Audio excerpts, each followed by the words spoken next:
The stream does say, I thought mine was just wrong. Okay, well, this might be a recording only one, but that's okay. Okay. I think it says here I'm dropping a lot of frames. That's good. All right, no big deal.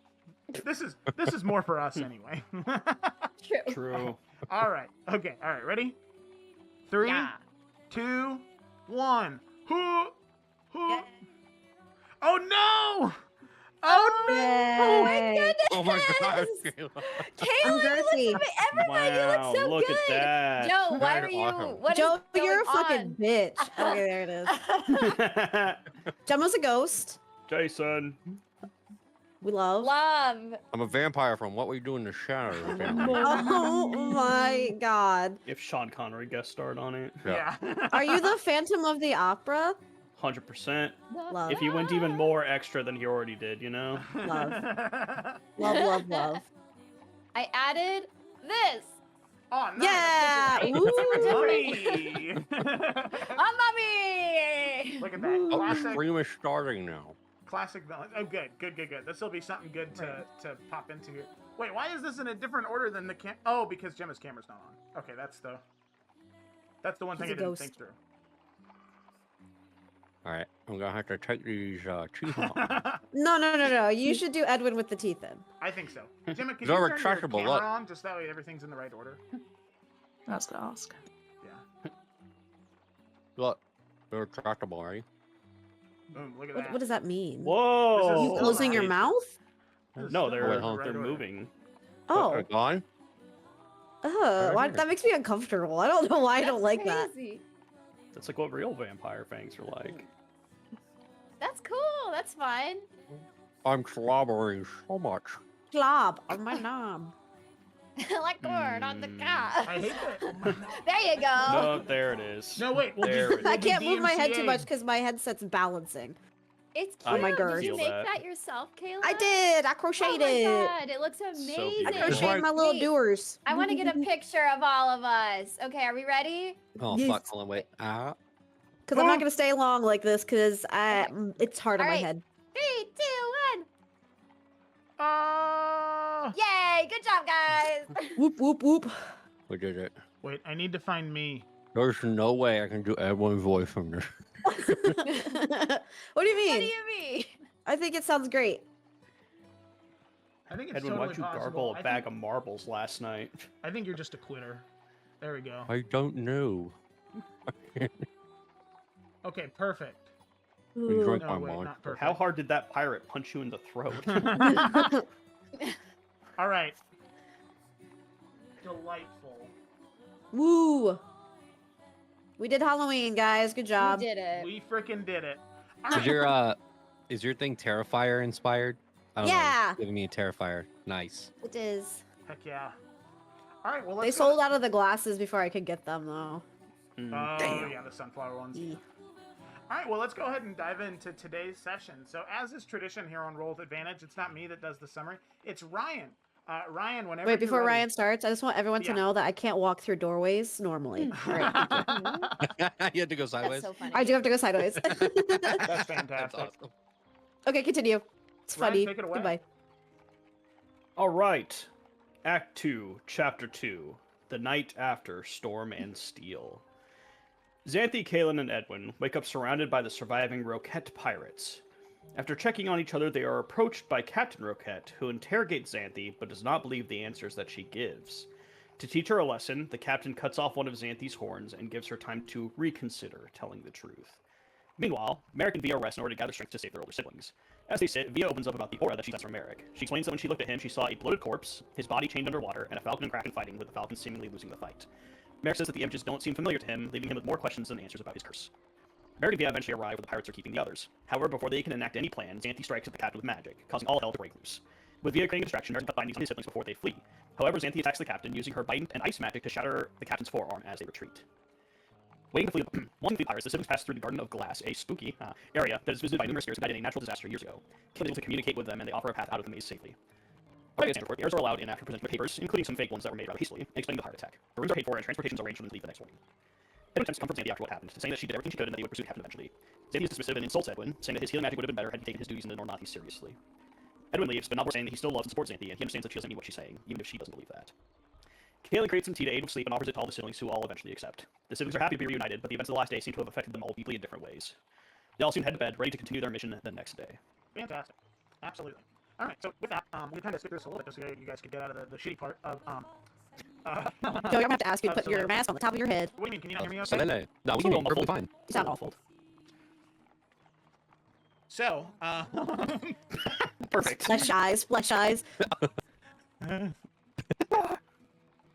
fine. So, all of you left Sontraport heading what would be north and then west, or east, towards Colin. That's the city. That'll be your central base of operations where the safe house is, and will be the hub for most of your time in Solele. The question is while you're still in this shitty part of Solele, the total travel time is about 6 days. So you spend about 2 days in the absolutely awful, volcanic ash-covered part of the of Solele. But then after that, you'll be transitioning into the vineyards and the farmlands and all that good stuff, the highlands of Solele. Now, over the course of those first 2 days, is there anything that any of you or all of you wanted to talk about? I'm just opening this space up because you guys are traveling in your own small caravan, or in your own small cart, comfortable enough for 5 of you to sit, without being too cramped at one another. And there are frequent stops that are made along, various inns or, stables along the way. The roads are safe in Solele, at least here. So there's plenty of time to get out, stretch your legs, and have a brief conversation with a person or two if you wanted to. So while you're still in that ash terrain and near Sontraport and heading out of that area, was there anything you guys wanted to talk about with one another as a group as you're preparing to head into the Highlands? I just wanted to see before we moved forward at all. With how many days until we get there? So you'll still have 4 days worth of travel after getting out of the ashy part. Are we on the same carriage, or are we in separate carriages, or how are we? It's all one carriage. It's one very comfortable carriage that you guys are in. But considering the guys you were going with as wealthy merchants looking to purchase property, the caravan that you were compensated for by the captain of the guard in Sontraport was reflective of that. I mean, for Merrick, I got something that since we're all in the same carriage, we would just all talk about. Yeah, sure. I think while we're traveling at some point, Merrick's probably just looking at the window, and then he'd look over to Via, and trying to make sure things are stick, he's gonna be like, "Hey, Alice." Yes. Make sure Via. Oh, sorry. Since we have some, since we just have some time to kill, I was wondering if I could borrow that book of yours. Sure. Here you go. And I'll do the draconic one, just in case that wasn't clear. That wasn't clear. I was like, what Oh. book? Yeah, you can have it. The book, the capital T, capital A, capital E, the book. Okay, because I was like, I don't know what book I have, but I have it. Okay, never mind. She would take a second, and then kind of like do a sigh, and then pass you the book. All right. he'll kind of give you a look, but he'll take the book. I mean, he vaguely remembers where the part in the book where you performed the ritual was, right? You recited the words and followed the instructions, more or less. I'm sure it's like basically bookmarked because we keep going back to that. Right. So. Yeah. So then, Merrick kind of like motion over to Thorn to hop up and to have her read it. She has dragon eyes, and that's supposed to help. And yeah, basically for the next 4 or 5 days, whenever we have left to travel, Merrick's just trying to learn whatever he can to see if he can find something to help Via. And by Merrick, I mean Thorn. Muted. Hmm. You're muted, Joe. Uh-oh. Joe, you're muted. Sorry. Uh-oh. As Thorn is trying to read it, they just keep like squinting their eyes and shaking their head, and they're trying their best, but they inherently don't know how to read Draconic. They have been taught Common by Solara in the time that they were around, but they don't inherently know how to read this script. Well, shit. They are a baby. That makes so much fucking sense when you say that. It's just Don't like, say they were a baby. They were communicating telepathically since they've been born, technically. Like, I can confirm that that's not a babies do limitation. Babies do that. I can confirm. All right, well, that's disappointing. I mean, they could work at it, And I mean, Xanthi knows Draconic, so going back and forth, there could be some development there. But would Xanthi talk to a filthy Is dragonoid? Xanthi gonna teach Thorn how to read Draconic? That's sweet. All right. Yeah, that's what I thought. You only got comprehend languages. Where the hell we can get? I think I do. I don't think Is it's the Via gonna same. talk to a filthy dragonoid? Jesus Definitely Christ. Oh my god. What good are you guys? What's that? I can't Yeah, Via's not talking to Thorn either, so we can't just throw it on Sandy. Well, that's what I did. I asked Via. Alright, well, Merrick will give the book back then. Sorry. No, it's not good. Then I'll try to figure out how he's going to spend the next 4 days instead of doing that. But yeah, that was all I had. Fantastic. All right. Is that the end of the Crown Chronicles? Caitlin? It's just so hard to keep my head and headset on at the same No, time. I was just gonna turn on the light out Caitlin icon. Yes, Okay. I can't Yeah. keep both of my head. You're okay. It's like sitting on the back of my head with my headset. I'll come back in a second, maybe we'll see. No, you're good. Well, I've already turned off the Discord camera. Okay, sorry. I was cool for 30 seconds, guys. Hey, it's My fine. girth, That's my girth's too girth. much for my head. My girth is too much. Sorry. Much for my head. That's wild. Okay. Alrighty. So with that, all of you guys eventually, you spend the next 2 days in those caravans, having small talk every once in a while. But if there's nothing else, eventually the terrain does transition from that, ash-covered, volcanic beach to the idyllic hills of Soleil, the vineyards and farmlands. And within the highlands, there is a pretty big variety in elevation as well. And that's something that you can see pretty clearly as you're ascending this this path, going up a very not very steep hill. It's very easy for the carts to go up. The caravan that you're a part of is about 20 to maybe 30 carts, all carrying various supplies. And you guys are right at the end. There's the caboose. But you move and proceed through it. You eventually do arrive in those lands. Now, these the lands of the highlands are very well developed, and there is a lot of small pockets of civilization, lots of very fancy inns and stables all along your way. So never are you going to be pulling off to the side of the road to camp, except for there's one stop that the caravan leader informs all of you of within the Whispering Woods that you have to go through to get to Colleen. That's the only place where you'll kind of be pulling off to the side and camping in the caravans there, but everywhere else there's plenty of stops along the way. One of the first places that you end up stopping at is a large inn called the Tilted Chalice, and this is where the caravan stops for lunch. There's a whole bunch of people that are gathering all around. I mean, it is this probably 4-building inn with a central courtyard, and all of it's sort of connected in open air.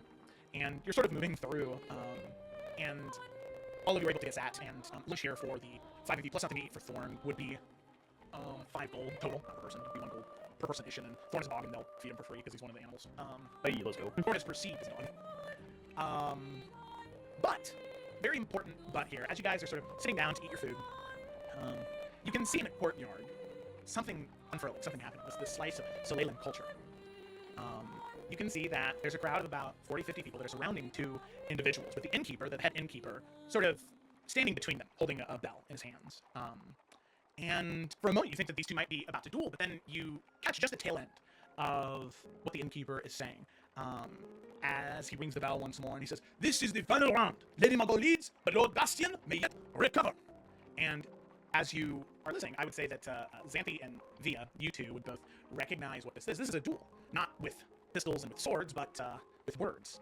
These 2 are doing an age-old tradition in Soleil of challenging one another's honor, but doing it via verbal sparring. It's a rap battle? I was just typing epic rap battle. They're fighting. They are flighting, yes, that's what the word I prefer to use instead. We want to talk about mothers. 313, push away. Now, you see there are 2 individuals. There is Lady Margot de Haute Rocher. She is a woman in her mid-40s, some gray in her hair, burgundy leathers, very composed, seeming like she has a hand in this. And then there's Lord Bastien Cordiot, who's in his early 30s, green silks, and you can tell he's sweating a bit. And you can see Lady Margot, she stands tall, voice clear, very measured. Lord Bastien speaks of ancient glory and noble line, yet his grandfather bought their titles with borrowed coin and fine.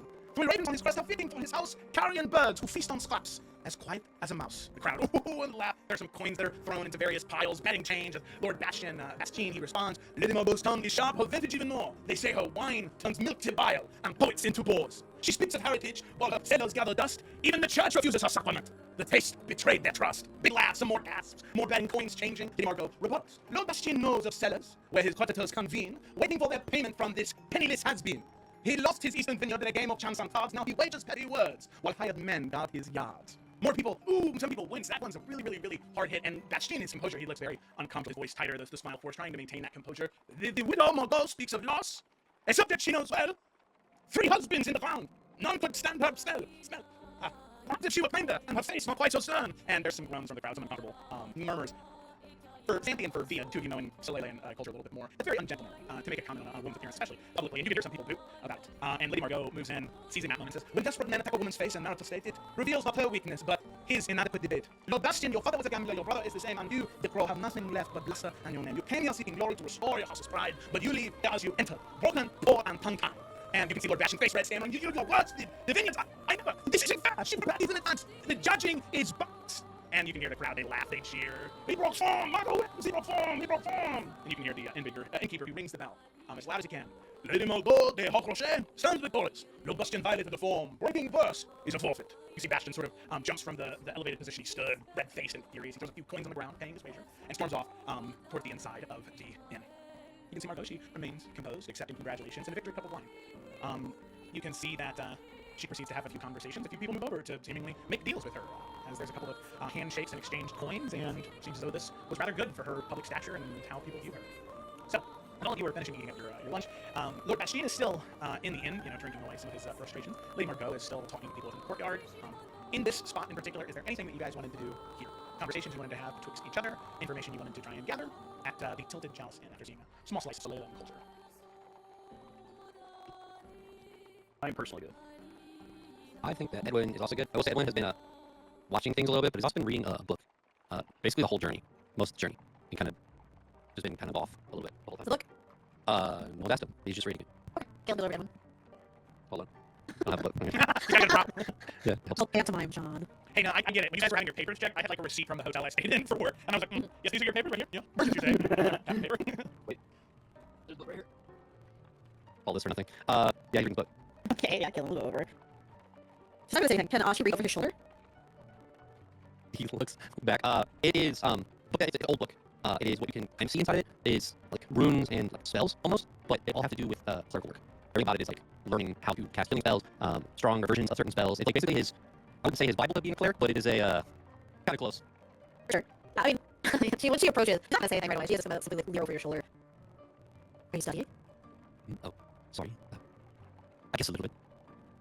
Have you read that book a million times? I have read till 332 times. And there's still more to learn? I feel like I'm just missing something. Half of the ones in the back end of the book takes that way out of my league. Anything that I could attempt to do, but I don't know. I just feel like I'm not doing enough. Or my spells aren't. I don't know. I'll be to find something. It's probably not here, but it doesn't hurt to read it. Passes the time.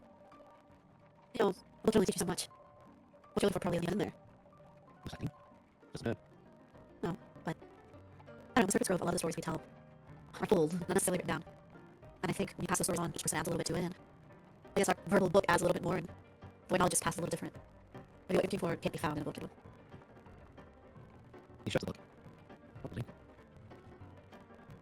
By the way, thought I'd see if I missed anything, but apparently I haven't. Well, they are in a new place. There's bound to be other clerics around. It might not hurt to start talking to people, asking questions, whatever it is you're looking for. You might hear it before you read it. Also starting to wonder if my faith, or I guess lack thereof, basically is affecting things. She sits down next to you. Why did you want to be a cleric in the first place? I wanted to help people. I wanted to heal the sick and wounded. I wanted to make sure that what happened to our uncle never happened again. And now, do you still feel that way? Yes. Of course I do. Most of the things I think about is making sure people are safe and healthy. And Sure, and I want similar things, but I'm not studying to be a cleric. it's just been my whole life. Like, all of it. And I've spent more than half of my entire life in this world studying and practicing this, and it just doesn't feel like I'm where I should be. It doesn't feel like I've done enough. I mean, I've been doing this and going on missions for, over 25 years? Well, maybe it's time to try something else. But seriously, the rest of the time we are here, don't read the book anymore. What is that Something saying? else. You can't teach an old dog new tricks? You're not that old, Edwin. I'm significantly older than all of you. Well, dogs are significantly smarter than we give them credit for. Fair enough. It's never too late to do something different. Or discover a new way of doing the same thing. I think part of the reason why we're doing this, all of this, is because we're supposed to figure that out. And I really feel as though you're just pigeonholing yourself by burying yourself in this book. If it doesn't feel right, don't do it. Feels right. It just doesn't feel good enough. I just don't feel like I'm doing enough or can do enough. She reaches her hand over. Give me the book. What? Give me the book. This is almost a relic, and part of my. She takes it from your hands. Hey, I don't think you need to read this. The rest of the time we are gone, find something else. Do something else. Talk to people. If you want to be a better cleric, or if you want to be something different, you have to experience new things. You're never going to see anything else if you just keep rereading the same old words. all right. I get it. I understand. Please don't hurt the book, please. Great, it's fine now.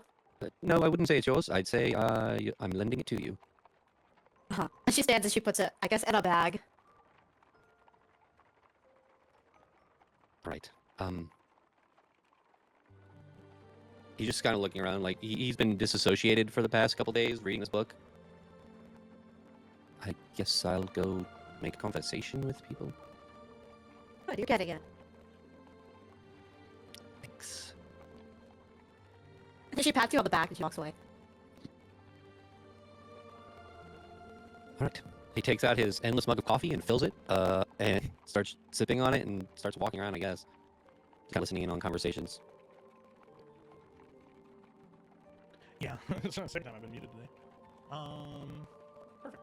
So yeah, I mean, Edwin, as you do wander around listening to some of the conversations, a lot of people are just talking about, how their harvests are selling, how, the things that they've acquired, what they're planning to do in the new year versus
versus last year, how things are different. But yeah, nothing at least catches your ear that seems notable. At least as of right now. Did anybody else have anything they wanted to do while here? Not I.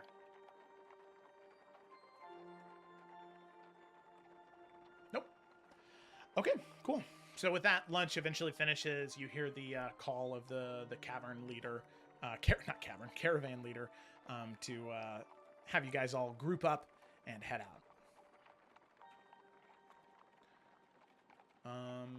So with that, you get back into your carriage, and you continue to head on your way. The rest of the next day, it goes without issue.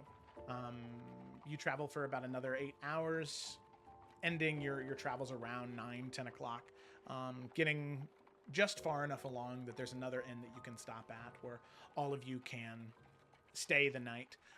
We'll say that for... well, I suppose, how many rooms did you want to purchase for yourselves? I think We do last time stick with the two? two, right? Two. Yeah. One for merchants, one for guards. Yeah, okay, perfect. So then that would be 50 gold for total. So 25 for each room. I will take that out of the party fund. Check out partyloot.app Yeah. and pay for it. If you feel so. You're gonna have to soon. Okay.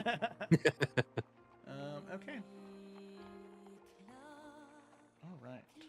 I did want to say during this time, Edwin is keeping eyes on Xanthi, kind of wanting to see how she's like how social she's being, what she's been doing. Like, not obviously not stalking her, but like, you know, he's like every time like he's in the vicinity, he's kind of checking on her, trying to gauge how she's feeling, which is probably very shitty, but Well, I mean, yeah. But she, for the whole duration, has yet to kind of put away that broken part of Horn. And just, you know, whenever they've had stops at the inns and all that, she would just get, you know, one of the better glasses of wine. And just, you know, she's never a social person. You've never known her to be a social person. But yeah, she would just take a thing of wine, kind of take in some of the sides, like, you know, would have watched the little rap battle that happened as well. Yeah.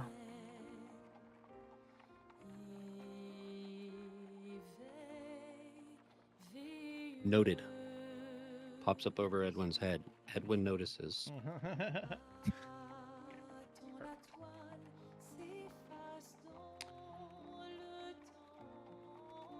Alrighty.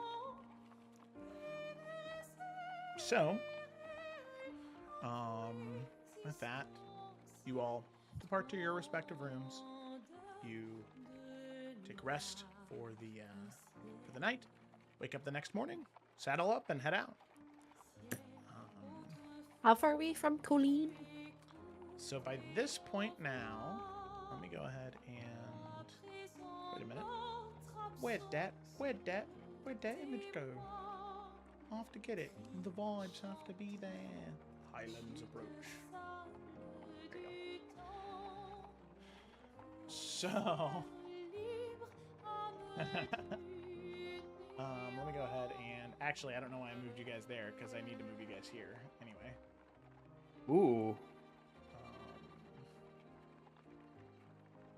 So you guys are stop there. You're like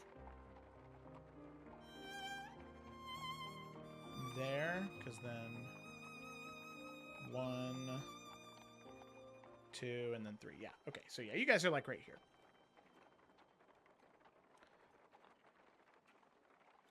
Nice.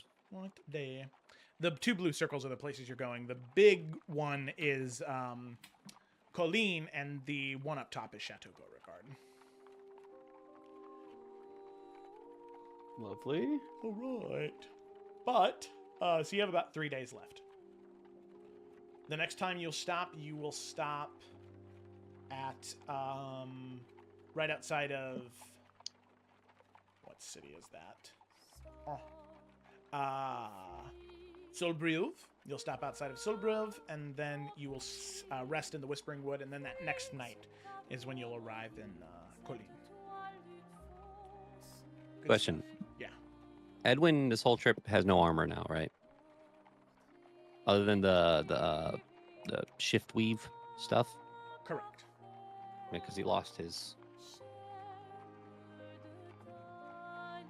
Yeah. Guys, we gotta hunt down that pirate. All right, we gotta get that shit back. My wife gave Gonna it see to it me. again. I need it back. There, just from the information that was given to us from Victor, isn't there like a village between Colleen and here? Where the silk spider is supposed to be? That is this place right here. The blue place with the water fountain. Oh. Got it. Isn't that here soon? Well, you guys are following the road. This is, I know, listen, okay, it's zoomed out. This is very treacherous right here, and carts cannot Okay. go up it. Okay. So you're saying we can't just walk up this hill right here? We can't No, just like take it's- a little it's- 20-minute walk? Invisible wall. It'd probably be closer to like 2 days of climbing, like up steep shit. cliff sides Damn. with like, you know, the little picks, Yeah. hoping you don't I'm just- fall. I just want to say, like, as we're like on the road, just keeping an ear and eye out for just any cult-like activity, which I don't know why they would be so blatant about it on the road. Yeah, hey, cult member, let's go down this path. Okay, blah, blah, blah. Hey, you guys Like, looking I for know- you guys looking for a club to join? I got a good one. I know. How do you do, fellow cultists? I know sure that hate that's those not happening. Falcrest kids. You guys wanna I'm just join my trying to fan club? interact with the story, No, okay? I love that. Okay, I'm just looking for shit on the road, okay? Well, there's plenty. We have horses. Okay, fuck. No, Joe. Here's what I'll have you No, do. I get my answer first, Ryan. Oh, sorry, sorry, Fucking sorry. John, Yeah, sorry. who's- Ryan didn't I say didn't fucking say anything. anything. Okay. It looks like I have a thong on my head. I'm gonna take that off. Gloink. Okay, so I was gonna say you look like you're like prepping food in the back. I'm a line cook. That's my costume. Since I'm not allowed to wear my mask, apparently. Actually, it doesn't work with the glass. Anyway, so Kaylin, sorry, as you guys are moving, we'll say that from now on, each inn that you stop at, or each place that you stop at, I'll have you make an investigation check just to see if there's anything that you hear, anything that you catch in those sort of shadowy corners. We'll say from the place that you're leaving from now. Go ahead and make an investigation check for me, and we'll see if you catch anything. There might not be anything, but Sure, I just, yeah, no, I get you. we don't know where everything is around here. Well, I don't notice jack and shit right now. Damn, it was on But the that's stage. okay. Guidance. My I'm screen. just kidding. Not worth it. So with a 4, mostly people talk about not themselves in Solele. It seems like what most people try to do is they try to get the other person to talk about themselves as much as possible. So there's this very weird back and forth in most Solelen conversations where somebody will ask a question and the other person will respond with as few words as they possibly can about that question, and then respond with another question about that person and what they're doing. It's very strange. So people are nosy. Yes, yeah, very nosy. And they don't want noses in their stuff, okay? Heard. So Heard. that's kind of what you're looking at in terms of this first night at this inn, or I guess third night at this inn. Heard. Okay. Pretty sweet. So, you continue on your journey throughout the Highlands. About halfway through this day, the caravan stops. Now, you guys are at the caboose. There's like 20, 25 carts in front of you. It's hard to tell what's going on. But then after 20, 30 minutes, the caravan starts moving again. And as it moves up the length of the caravan, you can see that there are carts that are that have stopped and pulled off to the side that look like they're joining up with your caravan. Now, these carts here are much different than the Solalian caravan and merchant carts that you guys are currently traveling with. These are wagons of multicolored patchwork, and you can see that they're painted in these bright colors of pink and blue and yellow and red. And you can see that the first, the sort of lead cart of that caravan has an entire wooden shell, like hardwood shell, that covers the top of it, moss that's kind of padded on top of it, and there is a tree. Not a large tree, but a tree that's sort of growing out of the top of the lead caravan cart. And you can see a man on horseback leading them to follow. And this man is rather large. He is a furbolg. Deep blue skin, light pink, kind of like cow-like nose. You can see he rides this massive horse to support his weight, as he probably on his feet would stand about 7 feet tall. And you can see he's got a big smile on his face as he approaches, and as he joins the end of the caravan, he can see you guys sort of like peeking through your your windows, you know, to look at the part of the caravan that's joining up. And let me go ahead and share this old man in his 60s for a furbolg. Oh no, I didn't add his image. No, Oh. I did the other ones. No. How could you do this? I know. I robbed you. I robbed you of that. How? The only other thing that I'll say is he does have a patchwork cloak that he wears.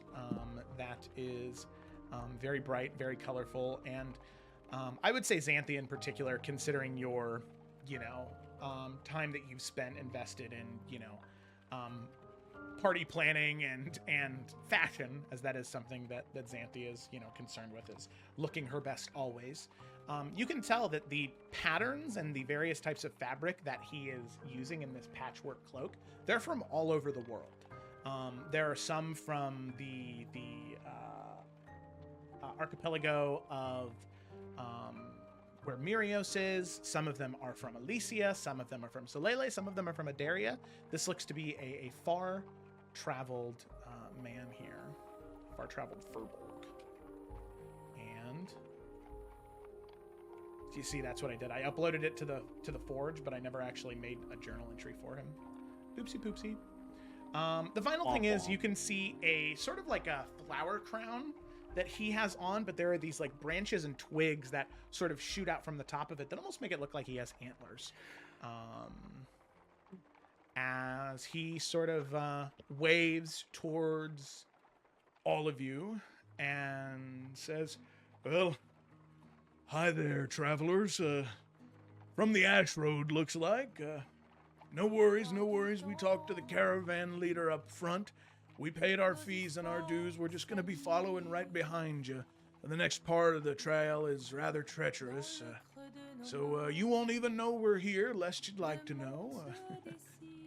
We're Harkers, and all of you have kind of heard tale of Harkers. They're a nomadic people. They travel all across the world. They collect stories. That's the majority of what they do. And they always have things to trade. Always. Promise, no harm, no offense at all. Like I said, you won't even know we're here. And if you need anything, I'm the caravan leader, Torvin Earthsong. Please don't hesitate to ask." And I'll go ahead and share Senior Torvin Earthsong. Give me art. Show to players, observers. Oh, old man. Look at him. He's so cool. I want to give him a hug. Big hands. Very nice, colorful, multi-patched coat he has. Yeah. Interesting. So interesting. Reminds me of something. I wonder who that was. Can't quite place my finger on it. Can't but, quite place my finger on it, but there is something there. I remember somebody who did one of those. where's his big ass hat? He's got a big ass squeeze. It's a latex mask. Pulls it off. It's Carasilla. What? Whoa. What the fuck time period are we What in? happened? She is eternal now, so could. All right. Just like diamonds. Well, I mean, Cameron's gonna engage because look at this guy. So Torvin waves and he sort of lets his caravan join up with yours. The Harkers, they don't have a negative perception in society. Like, it's not anything with any sort of like real world connections where people like these that they would consider bad and thieves. That's definitely not the case here. Most people appreciate the Harkers because it's one of the only ways that people in more isolated areas like the farmlands of Adaria, that they can have access to rather interesting, they might be just like knickknacks and baubles, but sometimes it's spices and food and fruit and vegetables from far off lands. It's the only way that normal people can have access to those items. So Harker showing up is usually a pretty big deal in most small towns. And so he waves to all of you. The caravan joins up. It's maybe only 4 carts in this current moment. Not a very big collective. As I would say that the person most familiar with this would probably be Octavia and Merrick, just because, you know, your studies, Octavia, and the Veltaris people are very familiar with the Harkers, and they always, one of the things they would try to do would be to offer free port fees, so they could travel across the water without having to worry about anything. As it always worked out for House Veltaris, they would always get pretty significant gifts from the Harkers that was worth more than the fees they would have paid otherwise. So I feel like I was going somewhere with that, but I forgot. Anyway, so they join up at the very back. Lord. Well, sometimes you vamp for a, not vamp, but sometimes you talk for a purpose and then you lose it along the way, you know? But Me every day, yeah.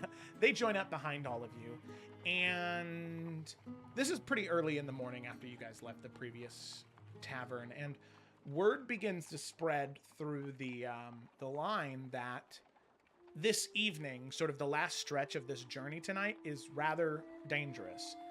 Apparently there is a pretty significant threat of undead that is rather common in this one particular point of the pass, which is why the caravans travel in such big groups, and there will be a retinue of the Knights of Dusk who will arrive to help guide through that area. So, All right. eventually, over the course of a couple of hours, more farmlands pass, things starting to shift to more rocky, elevated plateaus and hillsides.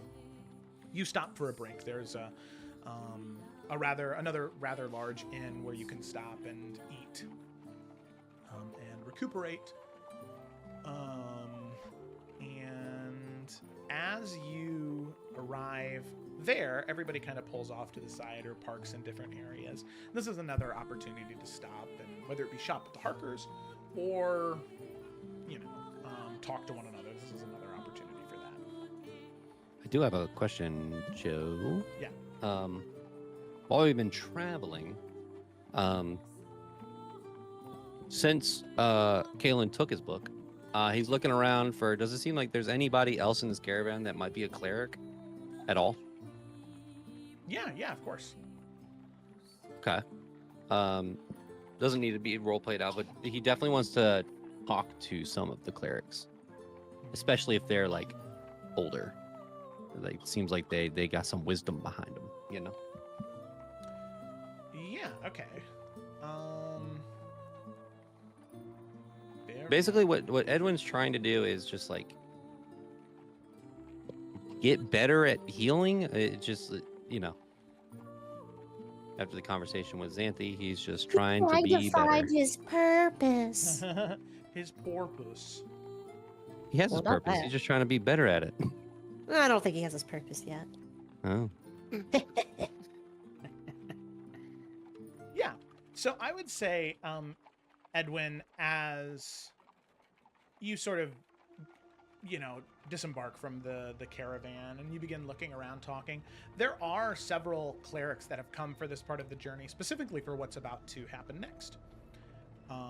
As clerical, holy workers are rather useful when fighting against the undead. So you make your way over to where they are at.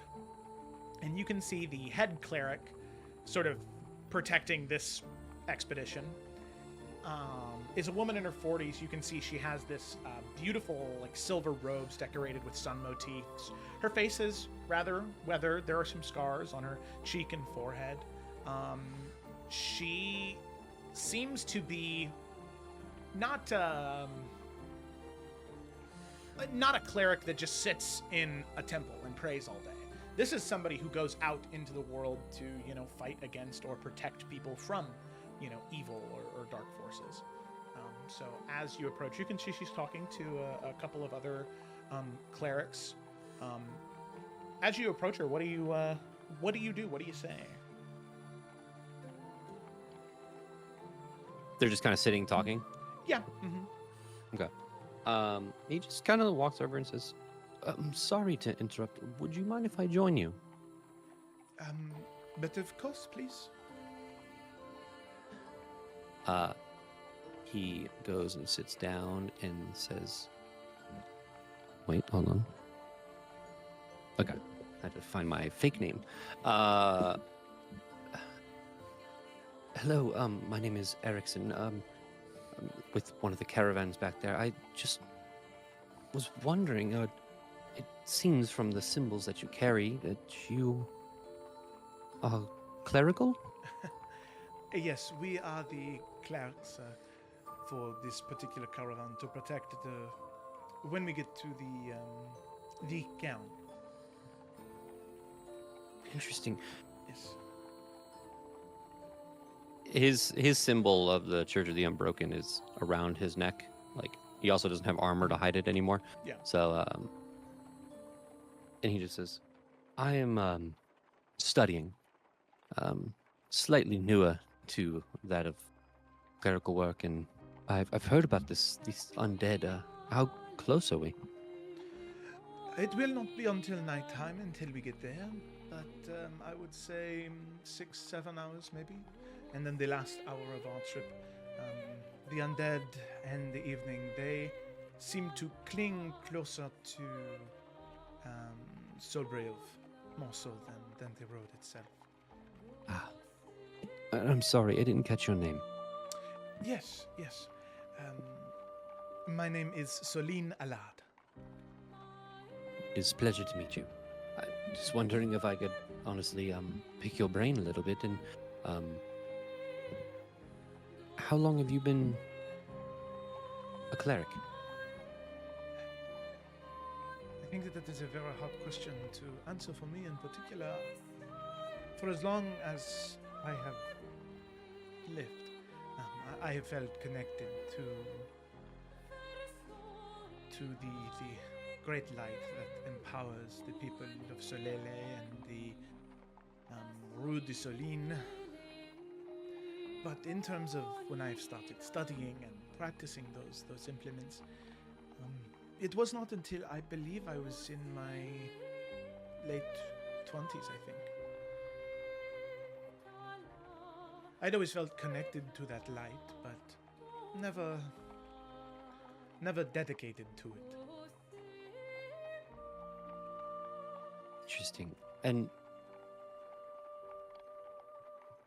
I assume that you are more advanced in the practice?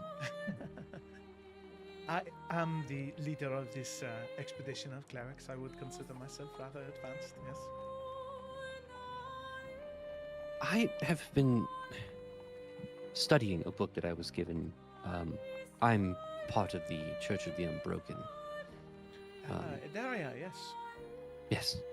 And I've read this book over and over again, probably close to 400 times now. And it's just, it occurred to me that I've basically learned everything I could from this book. And so I should probably ask those who actually do what we do. And I was just wondering, have you ever handled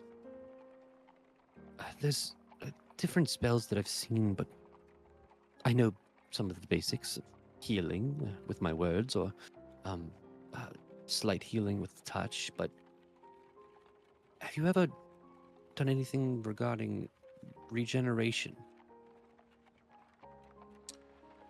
There have been cases, yes, that an individual has lost a part of their body and it has been regenerated, but that is something that is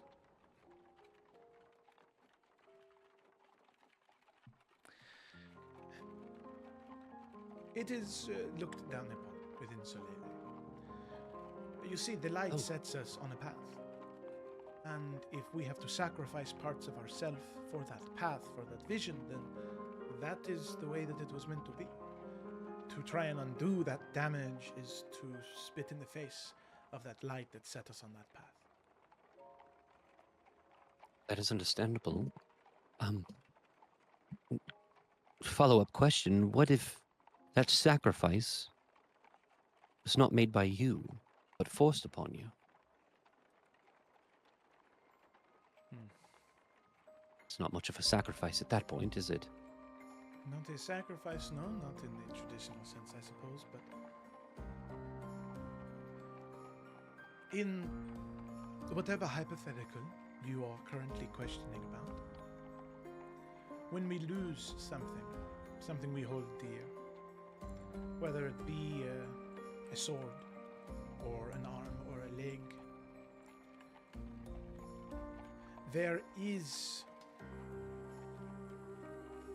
the reality is that although it may be hard to realize and it may be hard to accept,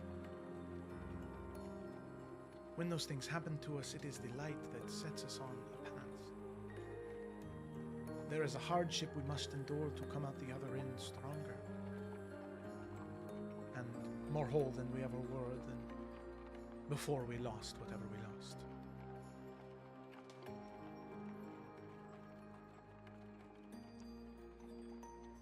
Very well said. I've been taught that it is my job, my duty as a cleric to keep people healthy and safe, to mend the wounds that others cannot.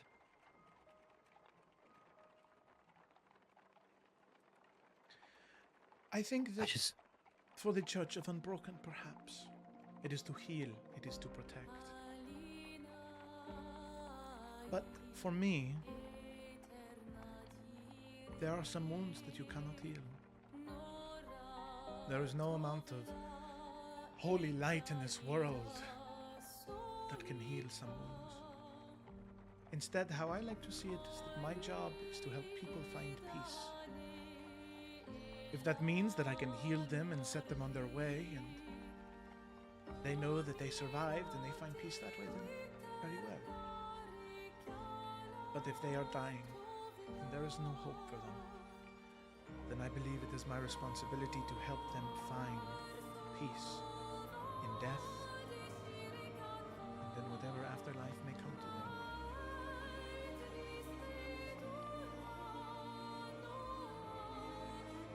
Because to me, would I rather spend my last moments alive, scrambling, worried if what the clerics are doing will save me? Or would I rather be trying to find peace, so when I do pass, when what is inevitable finally does come, I can do so with a calm mind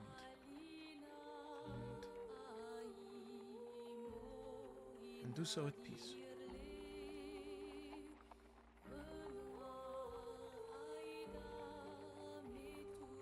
You don't mind me asking, and you can say no. During the last leg of this journey, would you mind if I join you all for lunches, just to talk? I would love to. Good. I want to try to learn as much as I can. I feel like I've learned as much as I could from my church, and I think it's experiences with others that will get me where I need to be. Well, you're more than welcome to sit, eat, and to discuss with us. You are welcome here. Erickson, right? Yes. Well, of course. Please. As often as you like. Thank you. And with that, Well. the conversation kind of shifts back, and you stay there as they talk about the journey ahead, what to expect, the incantations and, world magic sources that they'll use for what's to come. Very cool. Very cool, Kanye. All right. Can I wanna- see what they have to trade? Yeah. I want the mystical baubles. Also, no big deal. But by the end of this thing, I expect to learn the spell regeneration. All right, cool. Thank you. Goddamn. 7th level spell. Who? But by the end of the luncheons that you're the luncheon learns Yeah, that you're yeah, going yeah, to. yeah. The luncheons. Yeah, Yeah. so it seems The company luncheons. okay. Is anybody going with Kalen to investigate their items? Absolutely. 100%. I imagine we're all going, just in case anyone's interested. Yeah, Armor, bro. Maybe they have my armor. that would be so funny. Would you be happy about that? I feel like I never mind. We'll see. Well, you don't want to put the horse before the cart. You want to make sure that you don't want to say anything out loud. What do they have? So, as all of you approach the Harker caravans, you can see that they've pulled off on the opposite side. They're staying away. They know that it's better if people come to them rather than sort of intermingling. They don't want to cause any suspicion. They don't want to, ruffle any feathers. As they are competing with the business that exists in the inn, the last thing they want to do is make anyone upset. So there are. Let's see here. I'm looking at the carts here. 1, 2.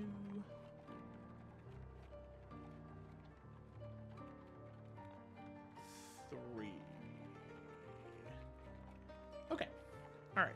So there's 3 main places to go for supplies for specific things.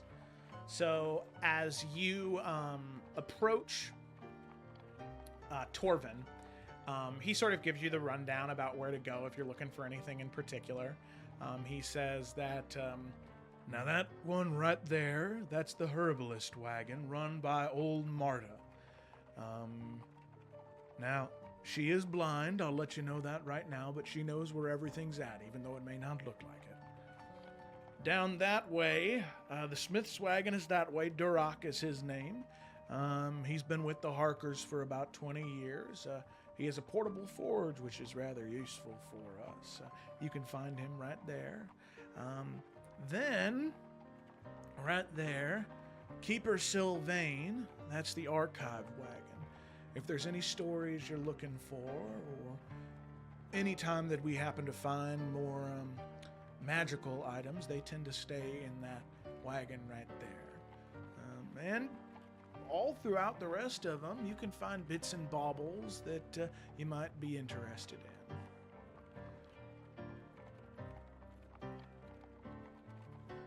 Lovely. Can we look at every wagon? You may. All right, so we'll just go down the list in the order that I Yeah. in the order that I did. So the first one you go to is the herbalist wagon run by old Marta. As you approach, you can see sort of sitting in the cart that all of you kind of walk up into, and all 5 of you plus Marta, it's almost cramped. Like these carts are rather large, so you guys can all 5 stand in there. with old Marta, but it's about one more person away from being like shoulder to shoulder. You can see that there are dried herbs hanging from every surface. As you walk in, she says, "Well, hello there. Please, come on in. I sell many remedies for fatigues, wounds, or even troubled spirits. If there's anything that you're looking for, please ask. I may have it." Okay. So in terms of what she has here, she has a healing salve that is equivalent to a potion of healing, a dreamless sleep tea, which is, as you look at the ingredients and smell it, Kaylin, it's very similar to what you made for everybody just a couple nights ago. Yeah, I can make that at home. There is We have it at home. there is an herb tea that specifically sort of enhances one's stamina, specifically to pretty much negate one. It can be used to negate one tick of exhaustion, but then when you get to the next 24 hours, you take 2 points. So it's an energy drink. It's like a 5-hour energy, so you can push through, but if you end up doing another 24 hours, then it's like double bad. There is a spirit ward incense, which happens to burn undead should they come in contact with the smoke. There's a traveler's remedy kit, which cures 1 poison or disease. And there's a frostbite balm, which gives resistance to cold damage for 1 hour. There's also some wild honey, some jerky, some bread, and some fermented wine. Not the high-class stuff of Soleil. This is like the wine equivalent of moonshine. This is old Marta made this in a in a bottle. She stomped those grapes herself. She did, yeah. She didn't have to move. Somebody put the bucket underneath her feet, and she just started stomping away. Hilarious. I also, just real quick, I gotta show you guys this. Let me turn off my blur.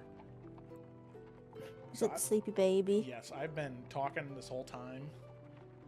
Let me look. Oh, look at that. Knocked out. Knocked the hell out, dude. Oh, sleeping on her little Tired elephant. girl. Yeah, she is. Oh my God. It's been a long night. It's been, yeah, she did 2 days at the doggy park. Okay, I'm also gonna lower my desk. I'm tired of standing. Merrick already has 2 potions of healing, and also he has cure wounds, so that was the only one that really kind of like caught my eye, so I think I'm okay if anyone else wants to buy those. What's the healing potion price point? 50 gold. What's the ward incense price point? For the undead, Yeah. that one is 25 gold. Can I see what she had? Oh wait, actually, you know what? I'll buy both. 75 gold? Yep. For buying both, she'll sell them to you for 70. Oh, a deal. Thank So you. just add a potion of healing to your inventory, and then you'll have to do a custom item for the spirit ward incense. Yep. Thank you. Do I have my armor? Do Oh they- my God. In We haven't got to that part yet. That'd be the next in part. in the Oh, my herbal wagon. No armor here, sweetie. Also, dibs on Edwin's, buying Edwin's armor if it's there. Yeah, you could pay What the fuck? 5,000 gold for that. I think It's fine. it'd be funny. Everyone's fighting for it. Anybody want to buy some honey? I'll buy honey. That's 1 silver. Oh, never mind. No, I'm kidding. You bitch. now I had all gold. Now I have to. She only has copper and change, by the way. Oh, I'm just kidding. I'm Oh, just man. kidding. keep your damn honey. But that just means you have to buy 10 honeys. I honestly might just to avoid this gold conversion because I don't feel like doing it. Sure. Next wagon. No, I'm kidding. All right. You make your way to Durok's Forge. You can see Here's my that armor. you can see that he sort of looks at all of you as you approach, and he says, "All right, is there anything in particular you're looking for? I do have quite a bit to offer. Some of these are items that I've found and refurbished from various places. Other I've traded for with my own work. And so he's got quite a bit. Most of what he has here are regular weapons and armor. He has a Tarkirian cavalry saber, which he has refurbished, which is quite a find. It's a curved long sword, so it would just be the D8 damage. He has a composite recurve bow that is in the Tarkirian style, and then a war spear that is also in the Tarkirian style. He has Nornathi weapons that he had traded for when they were in those lands, a bearded axe, a bone-handed hunting knife, and a set of 3 hand axes, or throwing axes, sorry. He does have Solelan items as well, a dueling rapier, an officer saber, and an arbalist crossbow. So this crossbow is about the size of, I'd say, a 15-year-old girl. I don't know why that's the metric I'm using, but I feel like it's appropriate for the size of this crossbow. Hello. Those playing at home may understand that reference. So, Size of twig, that's crazy. then he does also have a couple of Harker traditional items. There's an ironwood staff that counts as magical for overcoming resistances. And it also does give a slight benefit to nature checks, as there seems to be a song that hums through the wood as you touch it. There is also a ritual sickle, which is silvered. Nice. There is a... somebody got it. She's going away. There is a Kopesh from the far-off lands beyond Mirios, as well as Hell yeah. a chain whip from the same region. So it is a whip, but it is made of chains instead. Ooh. Went through all that practice to learn to use a longsword, going back to the chain whip, or going back to the whip. Well, to be fair, apparently he was never good at the whip, so. Yeah, day. I'll be here all night. Armors. He has Tarkirian armor. So it looks very like Arthurian, segmented breastplate. It has these very unique murals that are painted onto it. Very fancy, obviously very traditional and ceremonial. There is a scale mail armor with a house insignia on it that he's refurbished.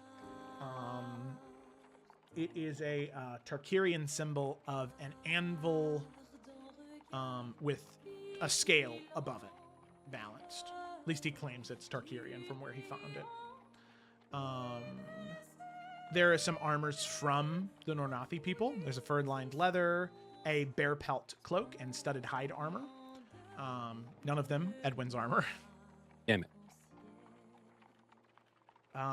There is Solelan armor. There's duelist leathers. Very fancy. You can see that they are in the style of the Highland. So they are bright greens and whites and golds. Very fancy. There's City Guard chainmail, which has no color to it. It's just grays and blacks and whites. And then there's a noble's riding coat as well, which is a deep emerald green with a silver trim. That's what the blacksmith's got. So I don't have no plate. The Tarkirian traditional armor could be modified to be plate. It's just the breastplate itself is what's decorated in the Tarkirian style. The rest of it can be put together to be full plate. But the breastplate itself will be muraled to ceremonial Tarkirian armor. How much would that be? Cool. So the total to make it plate with the antique breastplate would be 900 gold. Oh. You're paying for an antique, you know? refurbished. It's a good deal. Yeah. Normal breastplate or normal plate mail is 700. Now. Wait, but is it full plate or is it what? It is full plate, but the breastplate specifically is the antique. The rest of it would just be regular steel. Okay. But it would still count as plate armor. You'd still add it to your inventory as plate armor, yeah. Forge for the nice one, Gemma. You've earned it. Yeah. Yeah. We'll get that. Okay. Even if it's like a second hand, it's all thing. Beggars cannot be fucking shooters in this moment. Edwin watches Xanthi buy the full plate. You can't wear full plate anyway. Yeah, you're right, because I'm not strong enough. He's still sad Yeah. about it. Fair enough. I get that. Wow, this is the first time somebody might consider doing an ability score improvement instead of a feat at level 4. No, I'll wear medium armor. What point buy does to a person. All right. Perfect. So yeah, you can see as you purchase the armor, Dorak, he will take the time and he'll say, yes, of course. If you'd like to stay for just a moment longer, I'll make sure everything's fitted to you, and that way it's a perfect fit when you leave here, all right? All right. Perfect. If you could go ahead and stretch your arms out like that, and he starts to take some measurements, write some stuff on a piece of paper. He says, so are all of you traveling here? Also, I can't help but recognize that you're not Selalan. As he's like going around Xanthi's neck and like measuring like her bicep. Could you flex for me, please? Thank you. Big flex. Well, is that directed at Xanthi? It's just towards all of you. He's closest to Xanthi, but I'm assuming all of you are still in the in the thing. True. I know the merchants are kind of in charge of the group, so I was waiting for them to respond unless they don't want to, so. All right. Well, Yeah, we don't know why. your secrets are your own, I suppose. No need to. Fine, then. Fine, then keep your secrets. Sorry, go ahead, Ryan. Just trying to make polite conversation. Yeah. No need to talk if you don't want to, though. Yes, just here on business. Oh, we have a taker. Business, of course. That's it. Obviously, we're not interested in having a conversation. We So I'm dedicated just gonna all that stop time right. to that. I'm just gonna stop there. All right, I think I have all the I'll- measurements I need. Come back in an hour or so, and I'll have your armor. So I know you kind of listed all like the special stuff he had. Does he have any firearms? Just like regular ass stuff. Yes, he does. Does he have any like, I mean, I don't know what stats they would be, but just like for the flavor, does he have any revolvers? So as you ask him, you know what? I believe I do. I think that give me 1 second. And he starts to rummage around a bit, and he does pull out a revolver within a holster. And he sort of sets it on a table in front of him, takes it out.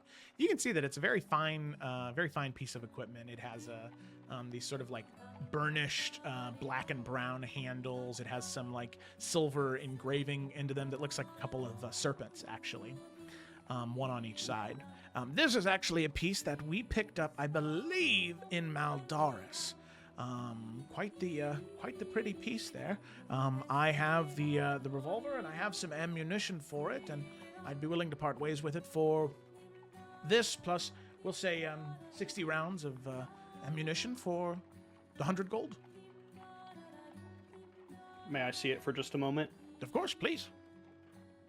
And Merrick will just go through the test, making sure that, like, you know, the cartridge can, like, flip out for, like, easy loading. Yeah. You know, making sure it's, like, not loaded. He'll, like, kind of test the trigger, make sure everything's working. Because, you know, antiques are cool, but if they don't work, it's kind of not a good buy in this case, you know? Yeah, you test it a bit. You go back and forth. You try and spin it. And at least as far as you can tell, it will fire and it will work properly. Needs cleaning a little bit, but cleaning's easy. Does he have any gun oil? Well, that'll cost gold if you have some. Red Dead I Online might have reference for those playing at home. I got some silver now too, if that interests you. Keep your silver. I don't want it. God damn! I can only give you copper, motherfucker. Yeah, he'll throw in some gun oil for free and a rag. Oh, sick. What a nice guy. Oh, sick. It's a nice rag. I like you. All right. I'll give you my favorite rag. Oh, what a guy. This rag has a story to it. 100 gold, you said? You don't want to know. Yes, 100 gold. Done. Cowboy, baby. Let's right. go. How much is the Vibes. staff with the song? The staff is 350 gold. Ooh. I spent that money today. Hold on, let me look at my money. Let me look at my purse, dearie. What does it do? I mean, Can pull some Kaylin from the party fund. like hold it? Do they let you hold things here? Yeah, Oh, yeah. that'd be a gun, Please. So yeah. No, Okay, no, I'm very just seriously. supposed to, like, look at it. As you go to grab it, he does say, as you like ask if you can touch it, please, please. It's a great honor for one to be able to listen to the song of the Harkers. Well, she will pick it up. Okay. And as you pick it up, Kaylin, there's this sort of like initial moment of just like quiet as you do. The sounds of the forest getting a little bit louder.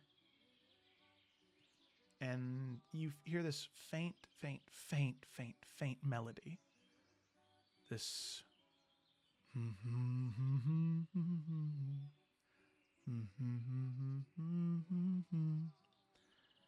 just this slight melody. You can barely hear it. It fades in and out. And after holding it for maybe 30, 40 seconds, it fades away. A lot more passive than what it was. But there is a song in the rings of this wood that's tucked away in there. Well, I want it. I'll just pay it. Okay. 350 gold. Yeah. And I'll make a note to add that. It does give you +1 to nature checks. Ooh, little potato. What else does it do? It is a quarterstaff that counts as magical for overcoming magical resistances. Heard. Yeah. Okay. Listen, sometimes you just gotta whack people. You can't always blast people. I get it. That's true. Yeah. All right, cool. Versatility. Next wagon. It's a +1 weapon, but not in the way that people hope. Is this also the guy that has the stories, or is that a separate one? That's the final one with the wagon. magical items. That's the final one. Okay. Yeah. And Maybe I all should've my money waited. there. You guys all spent your money Ah. here. Next wagon. All right. Alrighty. Alrighty. So then, you make your way to the final in the final cart, which is Keeper Sylvain's archive wagon. There we go. So you make your way to Keeper Sylvain, this elven individual. Shaven head, no eyebrows, these eyes of like vibrant green, unnatural. And as you sort of like walk up to the wagon, they look to you and they smile and say, Well, hello. Is there anything I can help all of you find? I think we're just here to browse, really. Of course. Seemed like a good opportunity to see what the Harkers have. Always exciting to look. Not in the Yes. market for anything, though. Well, of course. Please, take a look. If you have any questions, I'd be happy to answer, and if there's any stories you search for or any you wish to depart with, we'd happily take them. And with that, all of you kind of look around. There are some minor magical items, some moderate, uncommon items. And they are 2 rare items. Now, these 2 rare items are not for sale, but they are for trade. If you have something valuable to offer in terms of something of a historic quality or something of a tale worthy of it to the archivist here. So those minor magical items, there is a compass of true north, never fails to point north. Always can't be disrupted, can't be disturbed in any way, shape, or form. It will always point you north. There is an ever-burning candle. Light produces, never goes out. Rain or shine, it's always there. There is a bottle of endless water. Produces 1 gallon of fresh water every single day. There are warming stones, which is a pair of stones that stay warm when activated. And they warm your entire body. So if you're in a really, really, really cold place, they sort of offset any type of frostbite or hypothermia for an entire day's worth of travel. Then in terms of moderate magic items, we have boots of elven kind. She calls them, or they call them boots of the wanderer. They're Harker made. A cloak of seasons, which is very similar to the cloak that Torvin is wearing, where you can see it's this sort of multicolored patches that kind of seems to have a bit more of a shimmer to it. There's a lot more sort of magical quality to it. There's a ring of beast speech. Those are the moderate ones. And for the rare items, there is a staff of the old ways, which functions as a +1 quarterstaff and allows for the casting of speak with plants once per day. And then finally, there is a bag of 60 seeds of growth, which when planted, it will grow into a full tree overnight. Cool. What kind of tree? An oak. No. I was rooting for palm. It's like Minecraft.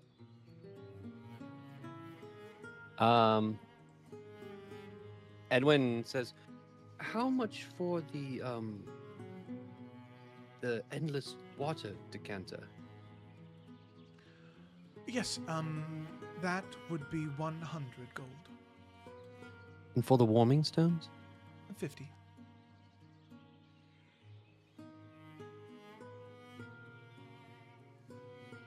Yeah, I'm gonna take those 2. Okay. They'll give them to you for because- 140 for buying both. Right. You never know when you're gonna need those kind of things, you know. Dad here.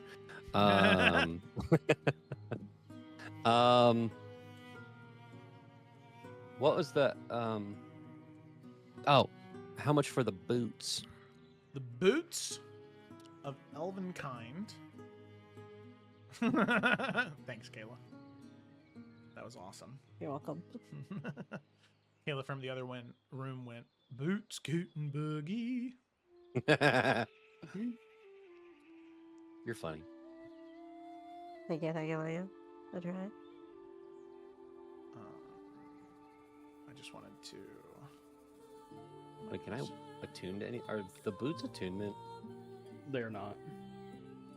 I don't Sick. think. Yeah, they are not. The boots are 500 gold, Okay. All right. but you have advantage on stealth checks. Yeah, I'm wearing armor that I normally wear. I have disadvantage, so it'd be a straight roll, which would be pretty cool.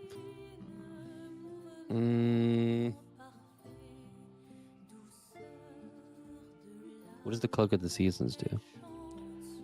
Cloak of the Seasons, it grants you resistance to cold or to fire damage. It's the wearer's choice when you don the cloak. Okay. However, the Cloak of Seasons is 1,200 gold. Oof. How much for the tree bag? The tree bag is for The rare trade one. only. Oh. Yeah, the tree bag. All right, I'm gonna take the elven kind, the decanter of endless water, and the warming stones. All right. 500. So that was 500 140 for the other two. plus.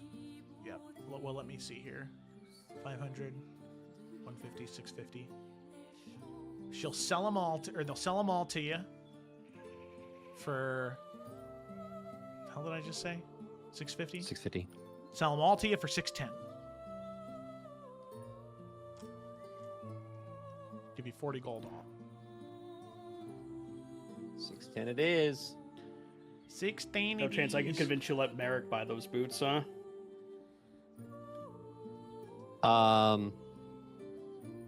You can Do buy them you- off me for 600 gold.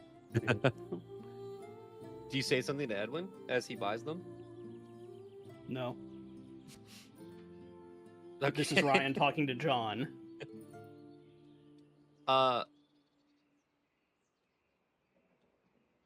Full on disclosure, if Merrick were to say something, Edwin would just give them to him Well, he's not. because he loves his brother, but he doesn't realize it. But I mean, I'm just saying, we've had Merrick stealth a lot. He has expertise in stealth. Giving him advantage does make him even better at it. I understand it negates your disadvantage, so I see why you'd want it. But we'll also have Xanthi will have disadvantage on stealth too, so I don't know. they're not attunement, right? They're not attunement. We can share some shoes. If that ain't siblings, We're never gonna remember that when the time comes. Sure. If Merrick goes on if Merrick goes on a stealth mission without Edwin there, here you go, Merrick. Use these boots. I'm sure we're the same size. Gross. Well, they're like If the we're all shoes together- from Back to the Future. They. If we're all together trying to stealth together, Edwin's gonna probably be like, I should probably wear these because I'll probably fuck all this up. I'll probably No. You get one clang through the shoe. holes. Merrick gets the other shoe. Yeah, so we get And- plus 2.5 on average to our Yeah, stealth check. yeah. Perfect. You guys get +5 each. There you go. Nah, if you want them, you can have them. no, we can share 'em. But I like spent the one money on it, shoe. so So save your I'm gold. gonna have the no. most of You the can time. save your gold. No, you can save your gold. You can rent them from me. 40 gold a pop. Per shoe. Smart. Amazing. All right. He does ask. It was a decanter of endless water, right? Correct. Yeah. Okay, and then warming stones. Yep. Those, Those are just a Actually, custom Could do item. some of those No, you'll right have now. okay. to add that in. By chance, what was the? I'm sorry. What was the shop's person's name? Did we get their name? Yeah, keep your Sylvain. We did. Okay. He asks them, by chance, have you ever been to Mirios? Yes, we have.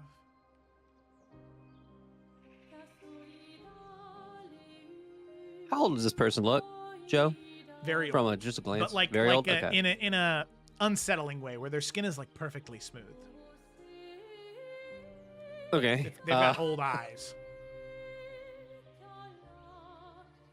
I had seeing as you love to tell stories, I wonder if you have heard of any stories regarding a Zara from Mirios?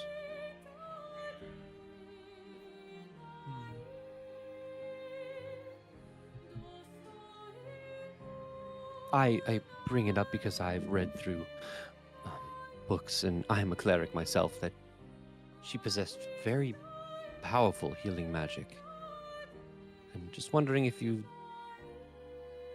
ever heard or crossed paths with this person. When we were last in Mirios, it was maybe 10, 15 years ago.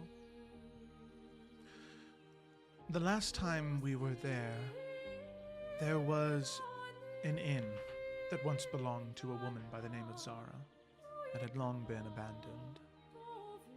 I'd never heard of anything related to healing magic, but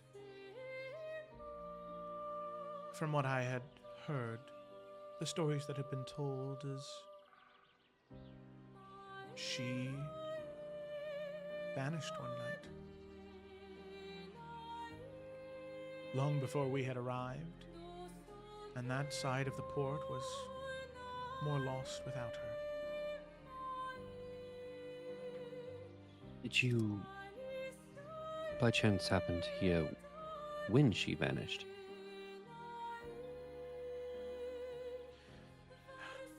It's hard to say exactly. Everything that we tried to find was approximations.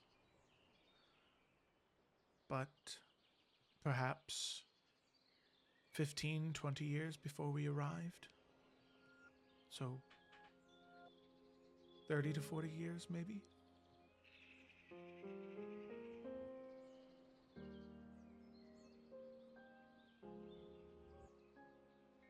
Thank you. I appreciate it.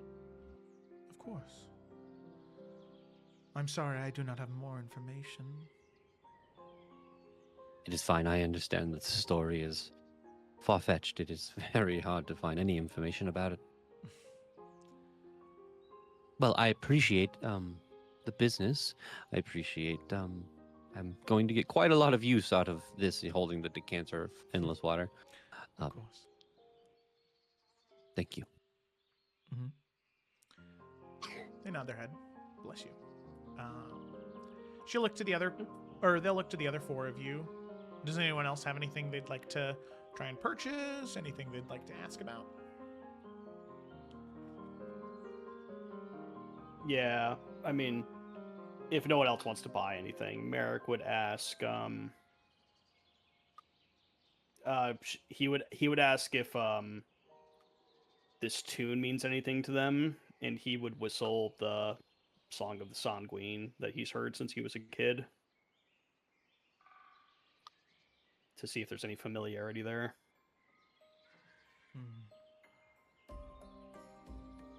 You can see that they kind of.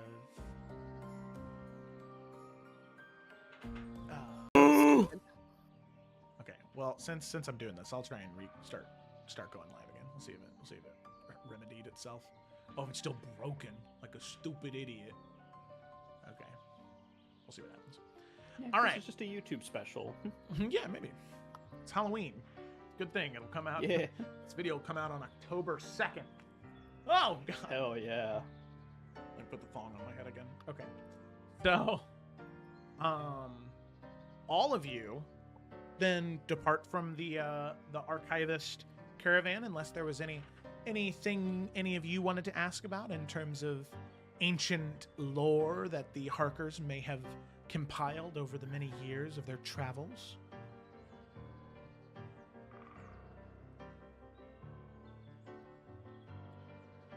Okay, no. All right, cool. Well, I'm okay for right now. I already left, so I'm done. Merrick comes back in. Wait a minute.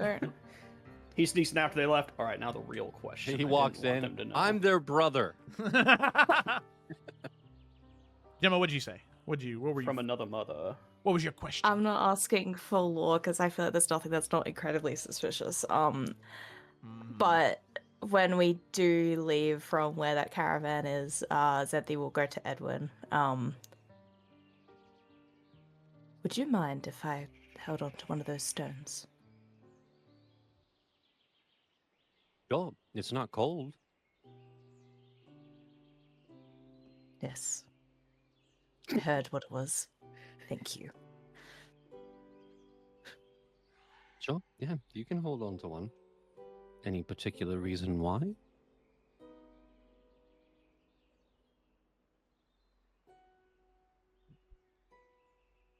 I don't know. Hope not. I will. We are getting into winter anyways. It's good to have comforts. That's why I bought them. always thinking about that stuff. But yeah, yeah. And he pulls out a stone.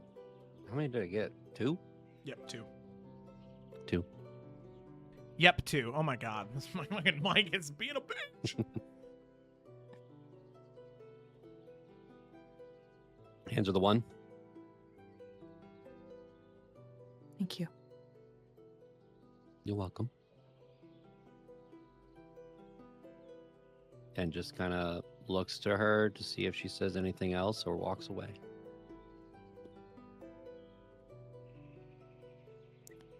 I mean, she's not going to say anything more. Can definitely tell there's some discomfort. Like, Edward knows that Xanthi's just not telling him shit right now.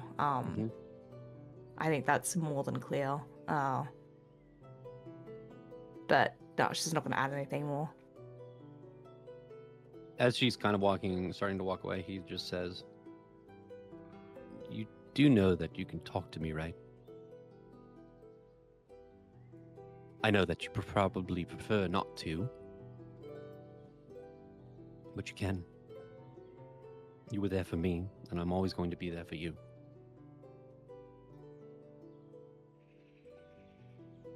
I'm not a mess that needs it, Edwin.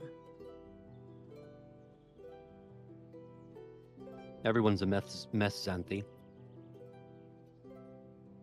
It's just how often we clean up.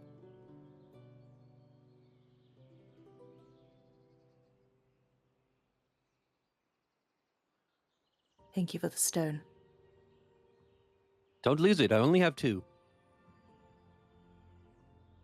I will not. You do know if we get into the cold weather, you're going to have to share. I thought you said you had another stone. There's 5 of us. Good thing you're so good at sharing, then.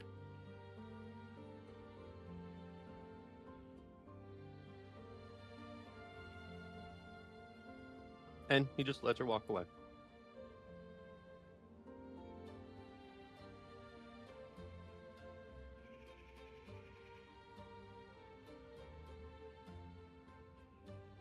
Perfect. Perfect. Perfect.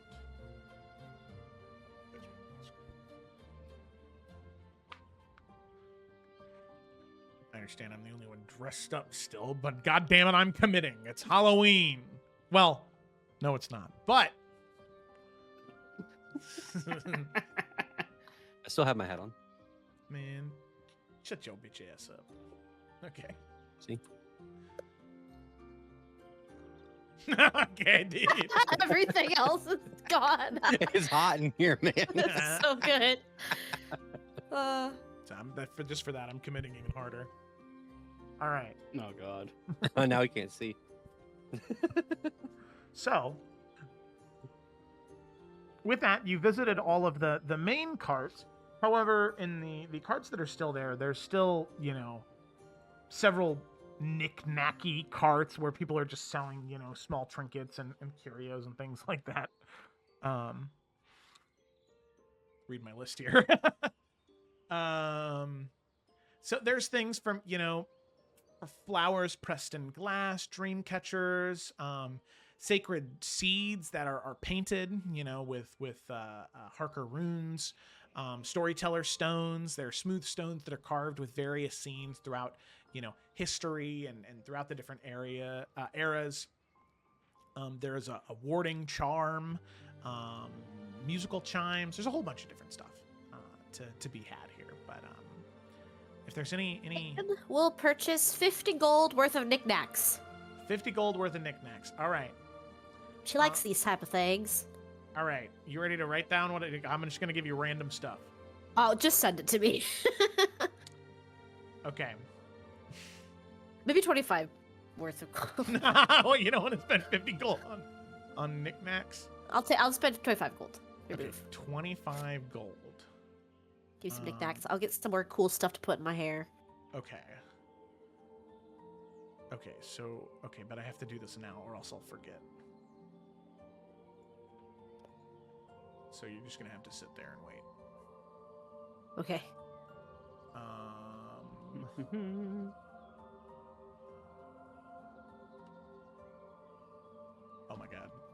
if I knew how to spell. Okay. Spelling's hard.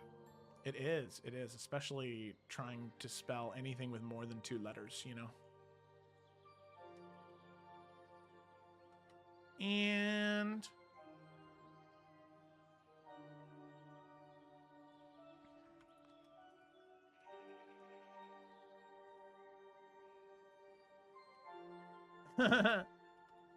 there you go. All right, those are the 3 things that you bought for 25 gold.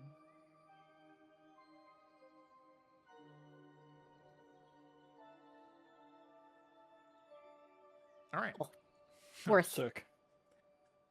No one else is allowed to know. So, with that, unless there is anything else, it is about time to depart from the inn for the last stretch of this journey through this more dangerous area of Solele. Does anybody have anything else they'd like to do before night begins to fall and dangers are experienced around every corner? No. Delicious. Okay. So with that, the carts all pack up. All of you get back into your cart.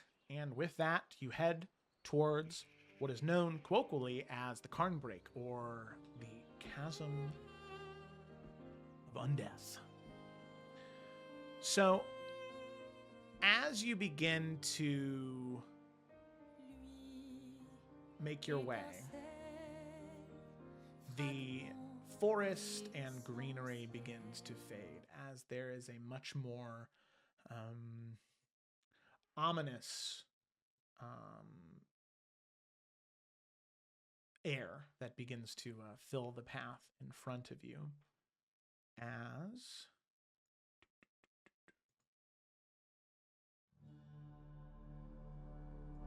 you can see the cliffs on each side begin to slowly rise and rise and rise until eventually you see these small alcoves. Would look to be earth that has been broken open, and as if something has kind of crawled out of it. It's very strange to look at. And the further you get, the more you can see the dirt break away to stone. As you can see that this ravine, this chasm that you currently walk between, you know, there's stone probably 120, 240 feet above you in a variety of height patterns. And it seems as though this ravine cuts straight through some type of complex tomb of some kind. Some very large, very complex tomb where many, many, many individuals had been buried long ago. So much so where you can see various pathways and halls that lead into the ancient tombs. Who knows how old? Tarkirian most likely, but potentially predating it. As all of you make your way into the Cairnbreak chasm. Yeesh.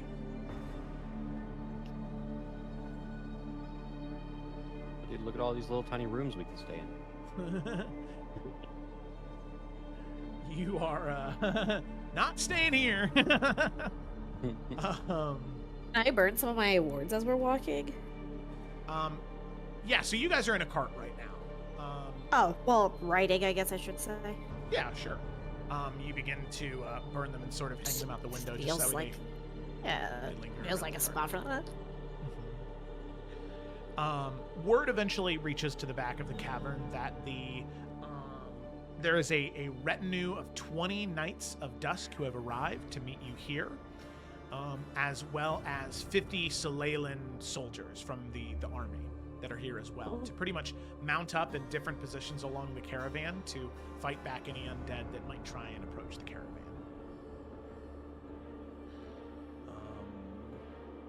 With that, Edwin does want to definitely be on the side of helping fight off these undead for sure.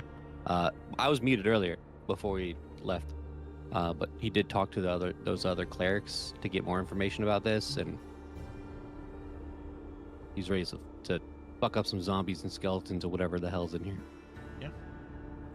Okay.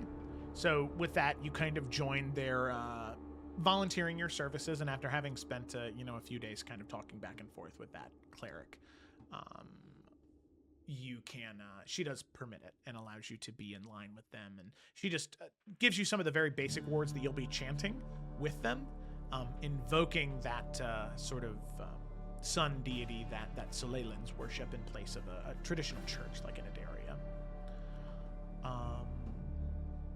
And with that, the long walk begins. Caravan enters the ravine as dusk deepens. Walls rise 250, 300 feet above your heads on either side. Pale limestone carved with Tarkirian script. The passage is barely wide enough for 2 wagons to go through next to each other. There is about 45 minutes of tense silence. Hoofbeats echoing, and being as close as you are, you can hear Harkers whispering these blessings. Then from above you, you hear this scrape, scrape, scrape, metal on stone. And moving past all of you, you can hear the thundering of horse hooves as the Knights of Dusk move up and down the caravan. Now, these are one half of the very formal, most highly ranked and sort of championed knights that exist in Solalé, the Knights of Dusk and the Knights of Dawn. It is their responsibility to protect the road from dusk until dawn, and then the Knights of Dawn, vice versa. The Knights of Dusk, you can see they wear this charcoal sort of enameled plate with these deep twilight colors that shimmer in this sort of subtle rainbow of iridescence on their back. And they move throughout the caravan, preparing for whatever may come. And you hear the leader of the Knights of Dusk begin to whisper that they're coming. And then you see them. The dead begin to rise. From tomb openings on the northern cliff wall, figures emerge wearing ancient Tarkirian armor. These rusted breastplates with unfamiliar heraldry, antique helmets that sort of have become flattened and crushed and sharp. They almost look like snarling beasts with the way the helmets have been compressed and rotted. Tattered, showing faded house colors of crimson gold and silver blue. But their weapons, the longswords, the spears, the axes, they still wield them with the same precision that they had in life. Dozens of warriors drop from 20, 30 feet up in the air, landing in combat stances. These aren't shambling corpses. These were soldiers, and that muscle memory remains. You can hear Dame Corrine, who is the leader of the Knights of the Dusk here. She shouts out for them to fall into a new formation. And these knights move like a machine. They intercept undead before they reach the wagons. Steel meets rusted steel. Maces crush against ancient helms. You can see the Solalan riflemen. They fire in rotating volleys, one after the other after the other. Hammering away at the troops, the undead that drop down from the ledges. But then higher up, these undead archers appear. They draw these ancient composite bows with mechanical precision. Whiss, whiss, whiss. Arrows rain down. Knights raise their shield to protect the caravan, to protect one another. Arrow shatters against it. None of these soldiers flinch. In fact, there's something that is kind of strange about this whole thing. There's no wasted energy. The knights, they fight in synchronized pairs. The riflemen maintain constant firing rotations. There's no panic in the eyes of the Solalans or in the Harkers. All of you are probably rather disturbed by this, as this is unlike anything you've ever experienced, like hordes, probably hundreds at this point, of undead that have descended down or have been destroyed by holy magic or by silvered bullets or silvered swords. But this is just another Friday night for these soldiers that are on this post.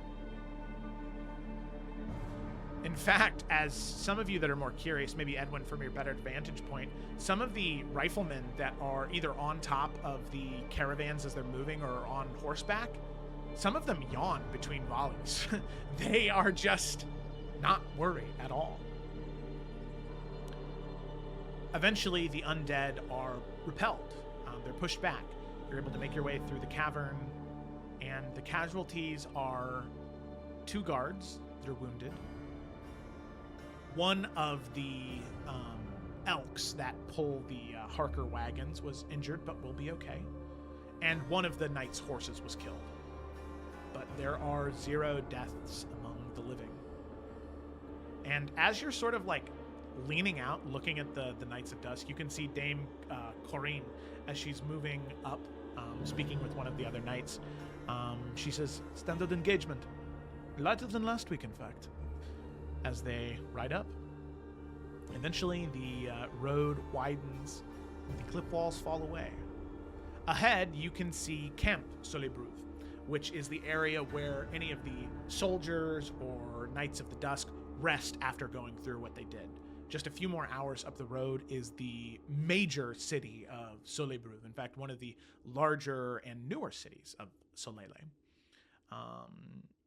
You all will be staying here at this camp tonight, as it's much safer than traveling the rest of the way to the city. You're welcomed into the camp. You can see that there is a wooden palisade that has been raised around the whole thing. Rather large, rather sizable. The meals here are a little bit more basic, but you're treated with expert hospitality from these soldiers. They welcome you with arms wide open. I was going to say it anyway. I knew somebody else was going to do it, so I figured I would. They greet you very kindly. They tell you where you can sort of park your wagons for the night, and all of you can rest. There is this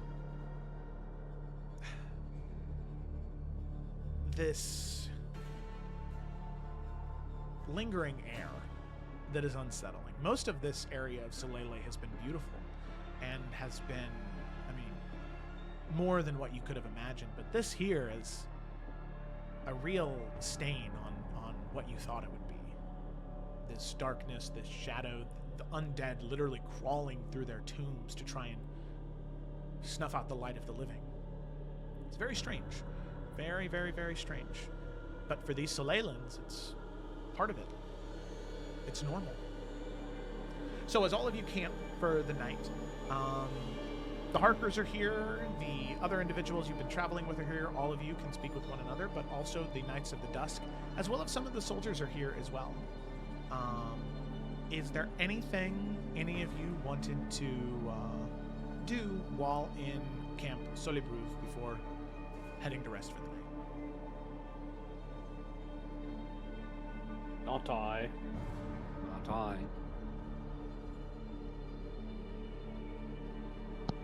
Can Kaylin go talk to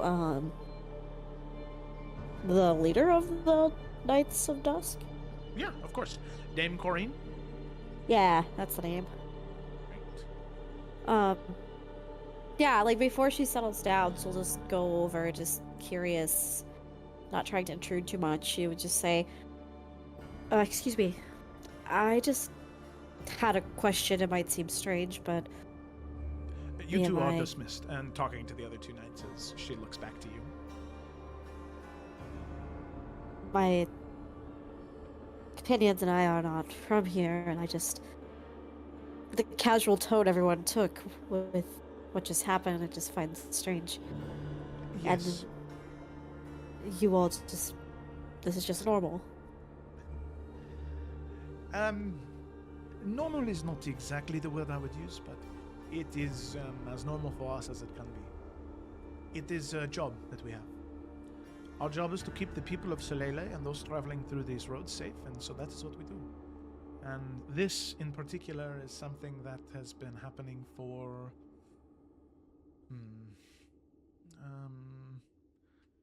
some time now.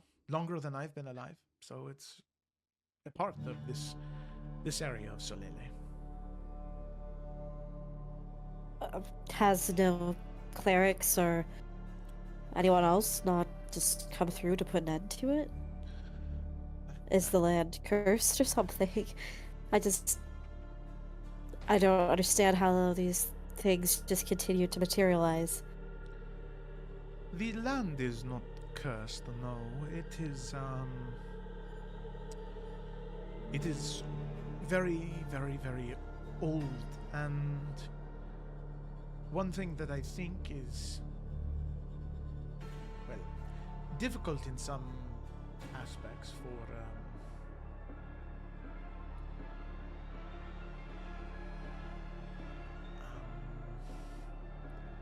for some individuals to potentially understand is that we believe it is our duty as Solelans to find those ancient relics of Tarkirian nobility and to ensure that they're properly taken care of and stored safely. And what we believe has happened is that some of these items held great value in the afterlife to some of those individuals. And so now those undead, the bodies of Tarkirian soldiers long dead awaken to try and reclaim those items. Caitlin kind of like makes a face and realizes she's making a face, so she fixes her face. I know that it is strange. I do not judge you for reacting Well, in any way. I don't think it's just strange, but don't you think that then perhaps that's the reason why they continue to come back, is that you've taken their things from them? It is no mystery as to why they are here. I want to be very clear about that. Well, sure, but if you simply return them, perhaps they would stop coming back? I guess I don't understand. I am not a scholar in that respect, but what I can tell you is that the tomes and stories and relics that have been retrieved from these tombs have been instrumental in rewriting our understanding of the Third Age, of the great knights of that age, of how we as Solelans, as knights, how we choose to hold ourselves in every aspect. And in the same way that these things were so very valuable to the Tarkirians many years ago, they are valuable to us.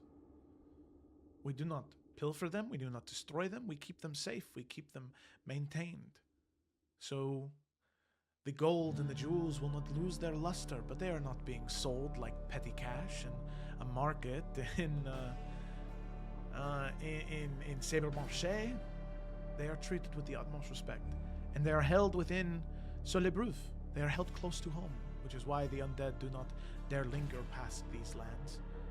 They simply bash against Solebruf each night. And even the undead that we had slain, cleanup crews will return in a few hours to return those bodies back to their final resting place, give them their burial rites, which we believe is what allows them to come back the next day. It is... So you risk lives because you want to hold on to some jewels.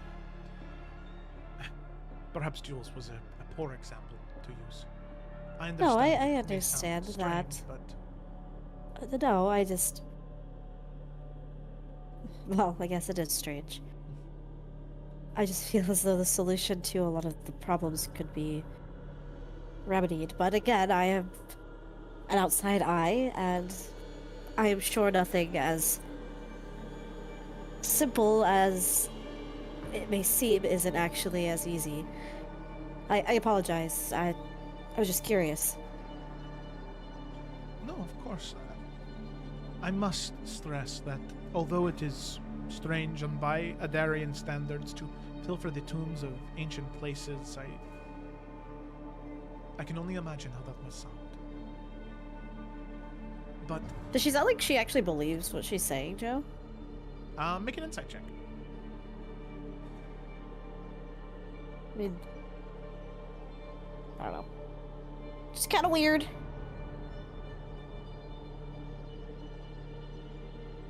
16. 16. As far as you can tell, yeah, she fully believes what she's saying. Okay. Yeah, I mean, Caitlin's not gonna press any further. She just, I don't know. She has some opinions on that, but I mean, this isn't the person to argue that with. she will say one final thing. The reason that we do this is not because we believe that we have some God's given right to do it. In the original tomes that the founder of Solele, Jacques de Elum, that he found, the first Sol de Rune, the first leader of our people, he found notes, chronicles of an order bound by flame and fire to protect the weak.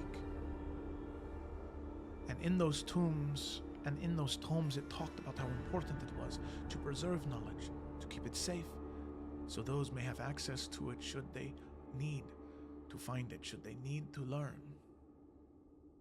We don't retrieve this to sell it, to trade it to other nations for profit.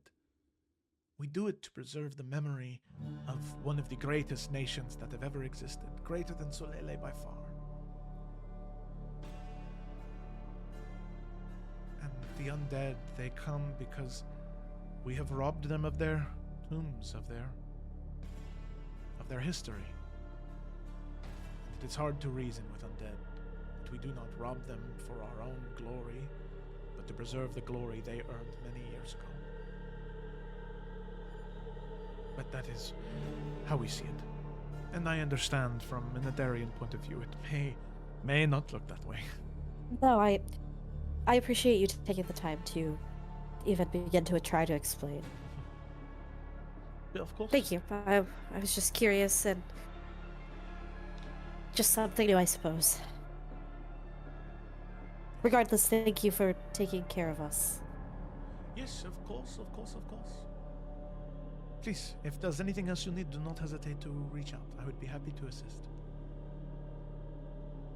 Yeah, Caitlin will nod and then she'll leave. All right. So you head back to your caravan. This time there are some small, like, wooden, I don't want to call them hovels, but that's pretty much what they are. Like, they're very rudimentary, not incredibly comfortable, but they're about as safe as you could feel near fields of undead. And it's protected. It's safe. As safe as you can be here. Was there anything else anybody wanted to do on this evening within this wonderful part of Solele? Yeah. Xanthi actually wanted to talk to the same chick for very different reasons. Of course. So you had, you But- see, sorry, go ahead. Yeah, I was gonna say, like, it doesn't necessarily need to be role played. It's just, you know, this is a very efficient force compared to the kind of sloppiness of the Adarian Watch. So I mean, really, she's just there for the kind of like wanting to just ask and see how that works more, and more that kind of like technical shit. Basically taking notes to then hopefully confer with Soritus when they get back. Yeah, okay. The main thing that she gives you is that her as the commanding officer of these troops, she talks a lot about, you know, the specific strategies and how each unit is trained on specific regiments, you know, where it's like, okay, you know, if we execute strategy Ypsilon, what you're supposed to do is this, this, this, and this. So then instead of instructing troops to do whatever, you know, it's just say, do this thing, you know, this one keyword, and they all start to do it. That's the first thing. But then she does talk to you, and she says, But I think that the one thing that is different about Solele and our soldiers is that when they look to me, they do not just see a commanding officer giving them orders. They see a glimmer of light. And I promise you that I'm not trying to be vain. I do not think of myself that highly.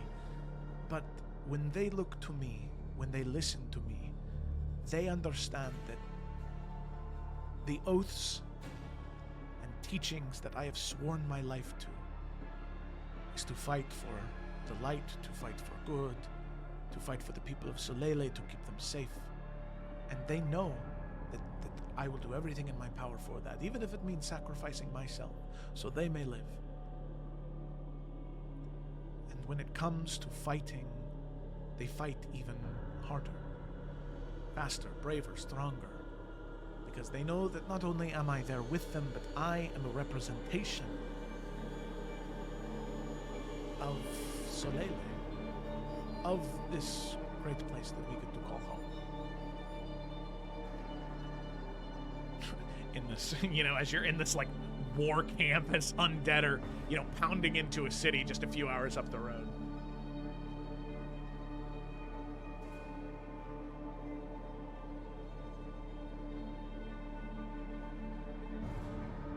Surely that's only a thing that works on those that work directly under you, yes?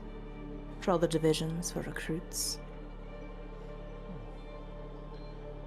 I do get new recruits rather often, and there's very few growing pains.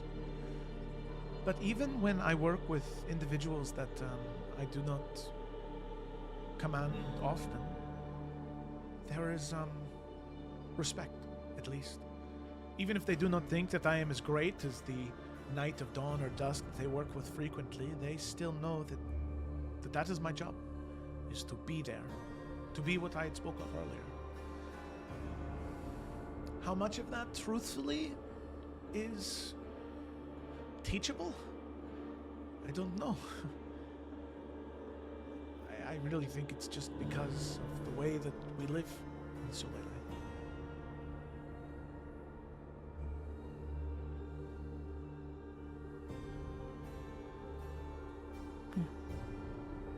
Interesting insights nonetheless. Of course. Of course. And you said you were just curious as to the strategies as it has piqued your interest before?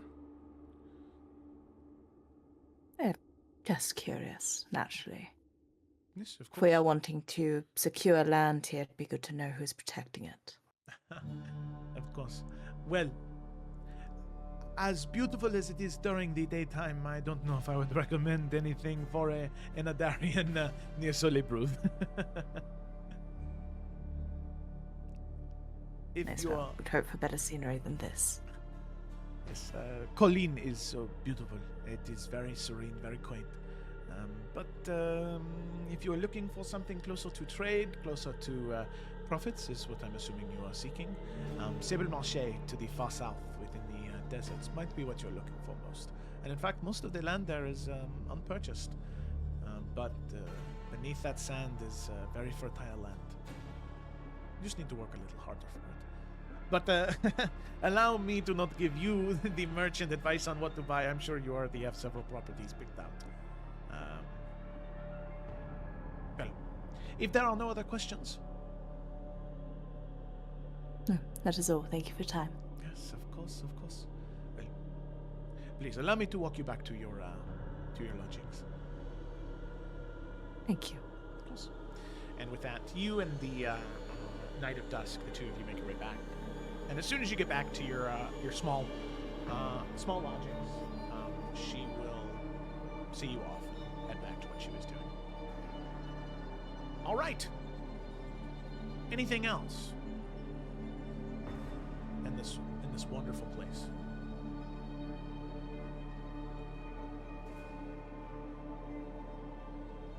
No. All right. So with that, all of you head to sleep. You awake the next morning. You pack your things, and you head back out on the road. Oh, wow. I did not mean to have that drop so fast. And as you get back onto the road, eventually, it very quickly does swap from the, deep chasms and dark realms back to what you had seen when you first arrived. This beautiful, idyllic, vineyard-filled countryside. Now, you do end up passing through, passing Solebreuve. Now, this is an emerald in the Northern Highlands. It gleams, literally. It is the newest city It is the newest city in Soleil.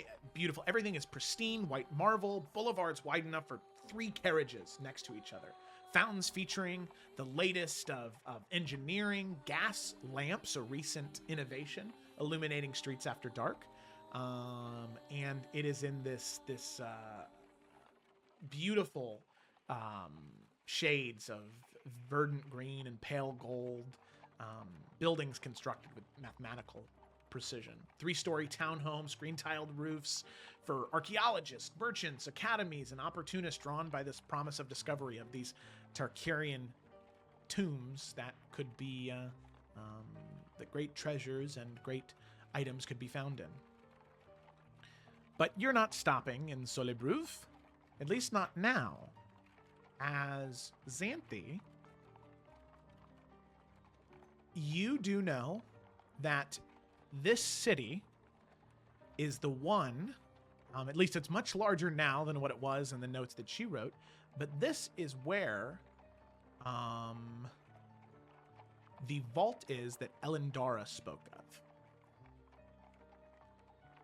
So Solebreuve is, let's see, what was that place called? The Sanctum Depths.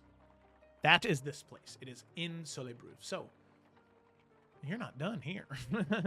You will have to come back to Solebreuve, and you'll have to come back to the undead. Good. All right. But you're not stopping there. You are continuing down the path, now heading south towards the Whispering Wood, and then eventually to Colleen. Only 2 more days of travel left. And on that note, we're going to go ahead and take a quick break right there.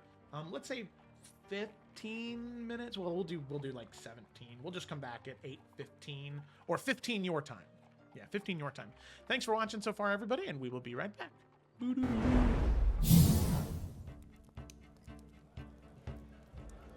Elemental.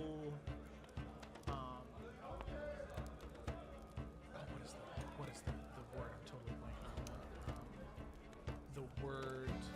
Not incarcerations, not incantations, not apparitions. No. Can you describe the word you're looking for? Manifestations. There we go. Yep, that's the word. Yep. That's the one. On the tip of my tongue. The actual fuck. And then I did get a 1. There ain't no way! What the hell? This sound is constantly happening. I feel like I'm being shot in the face. I cannot believe. She was gonna eat shit, but Kaylin's too good. Like, That's incredible. What? Oh, why did I just now? that was like 6 hours ago. Ryan, do you remember Oh, no. when you said when you're not on the VTT, how when you click back into Uh-huh. I sure did. Oh no! Oh no! Love that. That's fantastic. Kaylin is in her room. Constitution, DC 13, got it. Yeah! Okay, that is a failure. Warped. Fuck yeah. Get in that plane. There we go. And Okay. he is going to start creeping backwards further into the woods. No one even sees me yet. She's just like, All right, and then Kaylin, you were gonna do something. I was just going to shoot a what the fuck do I shoot? Eldritch Eldritch Blast. Yeah. Does Sandy like Victor? Unless you do a little clappy clap. But does she like him? Is a boyfriend. It's not bad. She has a situationship. It's not the same. Oh yeah. Okay. She hasn't said yes yet. It's long distance. Doesn't count. Damn. All right. And that is John's real opinion. You heard it here first. So, I seem to have left my coin pouch in Skyhaven. you can see Would you- Sir Zorik Baylor, the King's Guard that is with you. He turns around. I'll cover the 5 silver, my prince. No. It's fine. It's fine.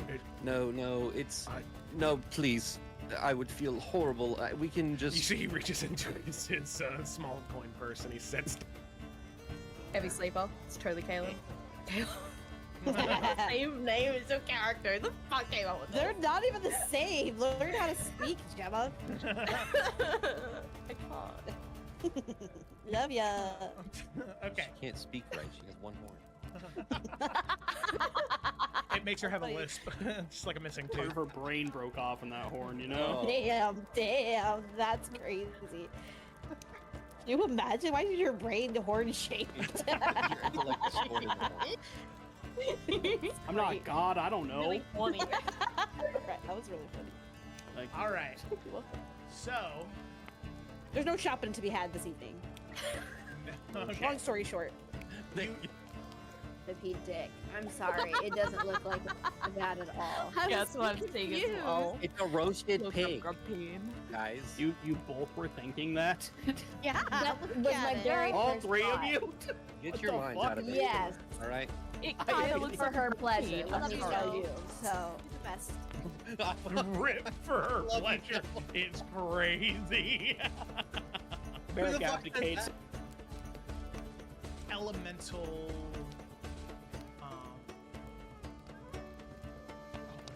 What is the word I'm totally blanking on? The word, not incarcerations, not incantations, not apparitions. No. Can you describe the word you're looking for? Yeah. Manifestations. There we go. Yep, that's the word. Yep. That's the one. On the tip of my tongue. The actual fuck. and then I did get a 1. There ain't no way! What the hell? Sound is constantly happening. I feel like I'm being shot in the face. I cannot believe. She was gonna eat shit, but Kaylin's too good. Like, Oh. What? Oh, why did I just? that was like 6 hours ago. Ryan, do you remember Oh, no. when you said when you're not on the VTT, how when you click back in? Uh-huh. I sure did. Oh no! Oh no! Love that. That's fantastic. Kaylin is in her room. Constitution DC 13, got it. Yeah. Okay, that is a failure. Warped. Fuck yeah. Get in that place. There we go. And Okay. he is going to start creeping backward further into the woods. No one even sees me. She's just like. All right, and then Kaylin, you were gonna do something. I was just going to shoot a. What the fuck do I shoot? Eldritch Laugh. Yeah. Did Sandy like Victor? Unless you do a little clappy clap. But does she like him? Is a boyfriend. It's not bad. She has a situationship. It's not the same. Oh yeah. Okay. She hasn't said yes yet. It's long distance. It doesn't count. Damn. All right. And that is John's real opinion. You heard it here first. So, I I seem to have left my coin pouch in Skyhaven. You can see Would you- Sir Zorik Baylor, the Kingsguard that is with you. He turns around. I'll cover the 5 silver, my prince. No, it's fine, it's fine. No, it's... I- No, please. I would feel horrible. We can just... You see, he reaches into his small coin purse and he sets. Heavy sleeper. It's totally Caleb. Same name as your character. The fuck came up with They're not even the same. Learn how to speak, Gemma.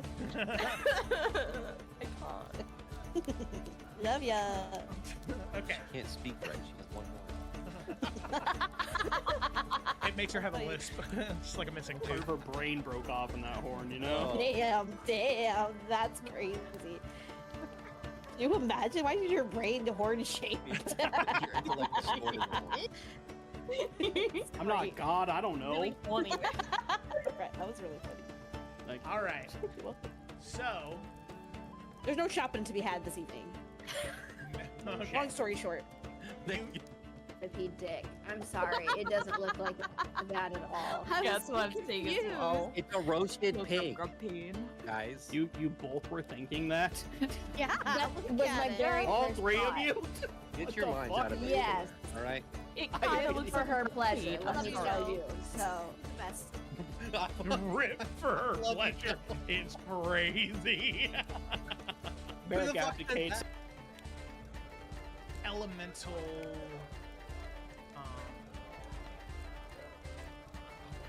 What is the word? I'm totally blanking on. The word, not incarcerations, not incantations,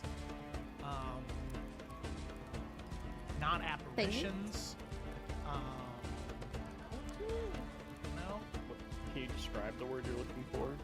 Yeah. Manifestations. There we go.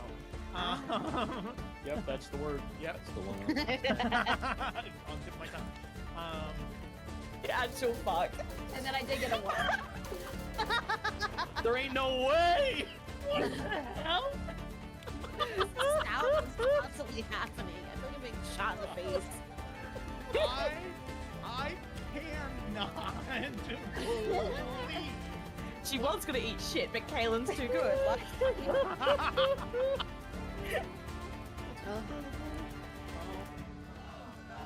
What? Oh, why did I just know? that was like 6 hours ago. Ryan, do you remember Oh, no. when you said when you're not on the VTT, how when you click back into Uh-huh.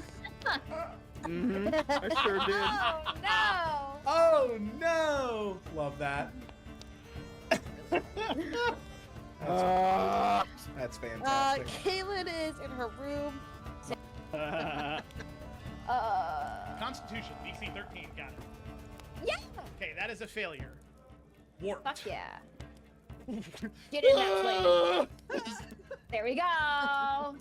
And he Okay. is going to start creeping backwards further into the woods. No one even sees Via. She's just like. All right, and then Kaylin, you were gonna do something. I was just going to shoot a, what the fuck do I shoot? Eldritch Blast. Yeah. Did Sandy like Victor? Unless you do a little clappy clap. But does she like him? Is a boyfriend. He's not bad in that. She has a situationship. It's not the same. Oh, yeah. Okay. Yeah. She hasn't said yes yet. It's long distance. Doesn't count. Damn. All right.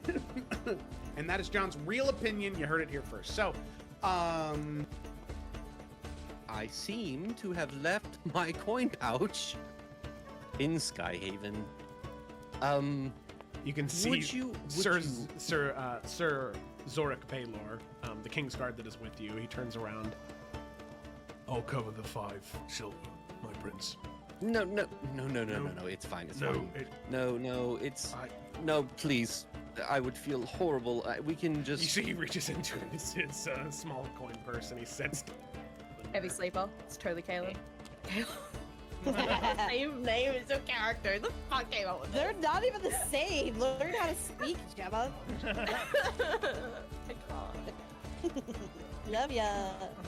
Okay. Can't speak right. She has one horn.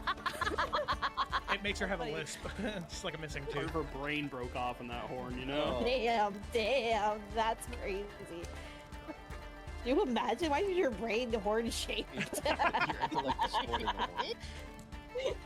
I'm not God, I don't know. Really funny. Right, that was really funny. Like, All right. So, There's no shopping to be had this evening. okay. Long story short. Tricky dick. I'm sorry. It doesn't look like that at all. Guess what I'm saying as well. It's a roasted pig, guys. you both were thinking that? Yeah. That was my very All first three of thought. you? Get your the minds fuck? out of it. Yes. All right. It I kind did of it for her pleasure. Let me tell you. So, best. Rip for her pleasure. It's crazy. Merrick abdicates. Elemental.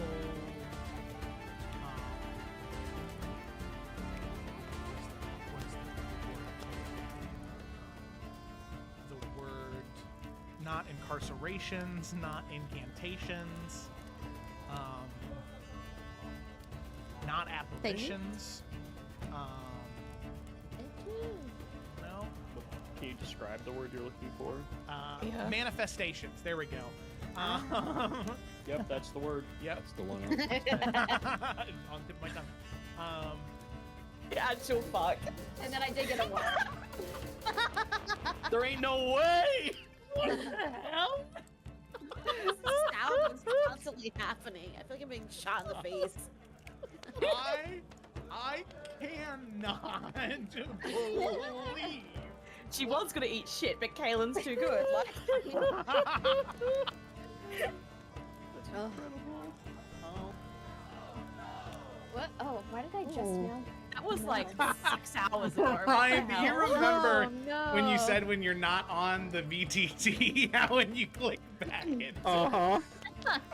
Mm-hmm. I sure did. Oh, no. Oh no! Love that.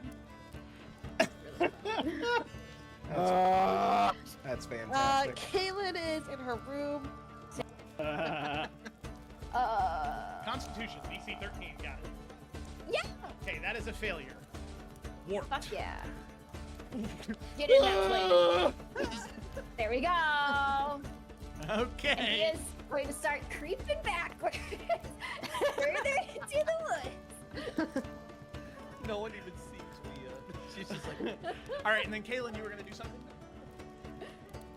I was just going to shoot a, what the fuck do I shoot? Eldritch Blast. Yeah.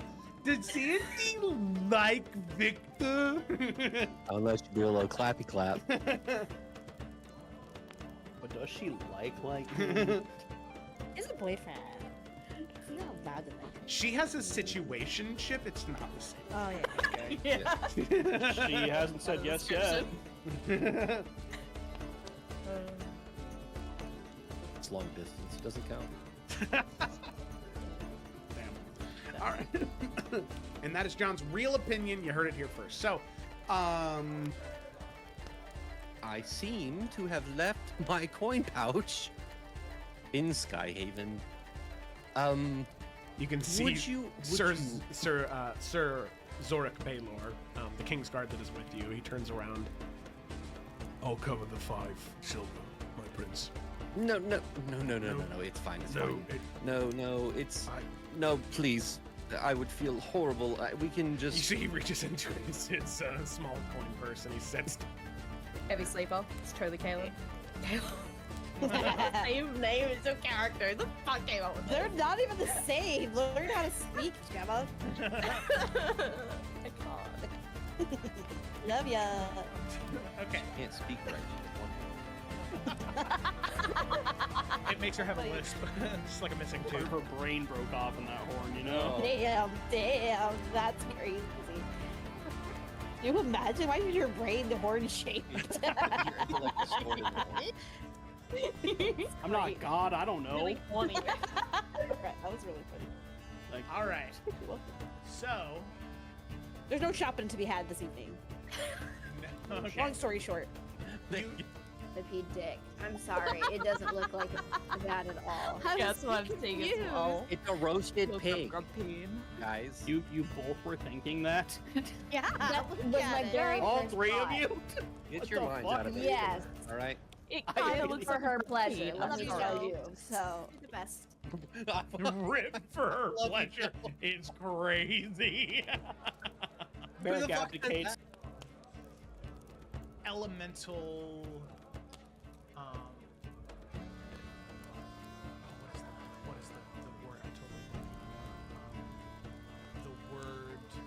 Not incarcerations, not incantations. Not apparitions. No. Can you describe the word you're looking for? Yeah. Manifestations. There we go. Yep, that's the word. Yep. That's the one. On the tip of my tongue. Actual fuck. and then I did get a one. There ain't no way! What the hell? Sound is constantly happening. I feel like I'm being shot in the face. I cannot believe. She was gonna eat shit, but Kaylin's too good. Like,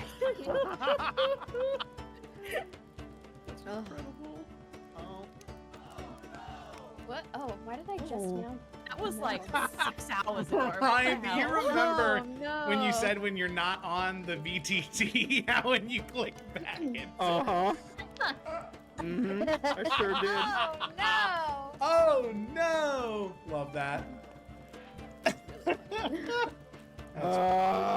That's fantastic. Kaylin is in her room.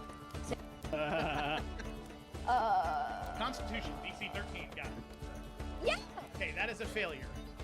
Warped. Fuck yeah. Get in that place. There we go. And he Okay. is going to start creeping backwards further into the woods. No one even sees me. She's just like. All right, and then Kaylin, you were gonna do something.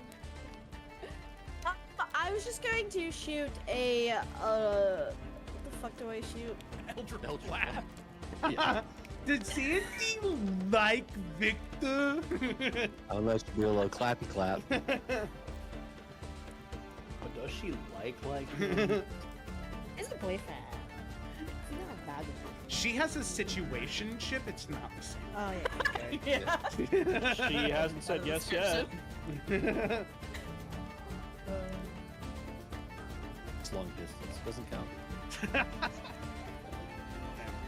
All right. And that is John's real opinion. You heard it here first. So, I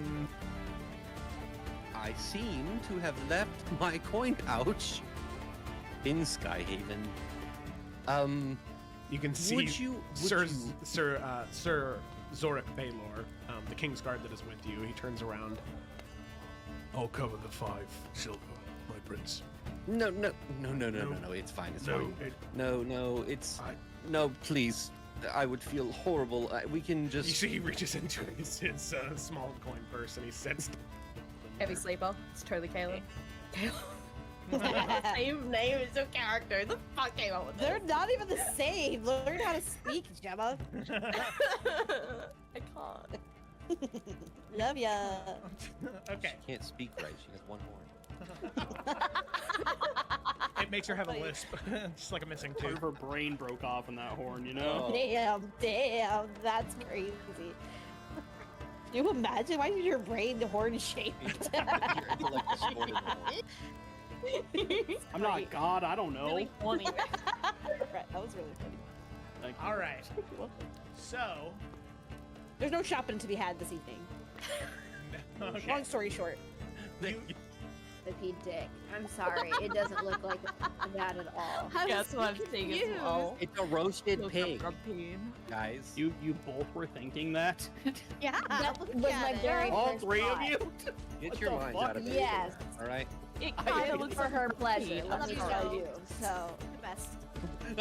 Rip for her pleasure is crazy. Merrick abdicates. Elemental.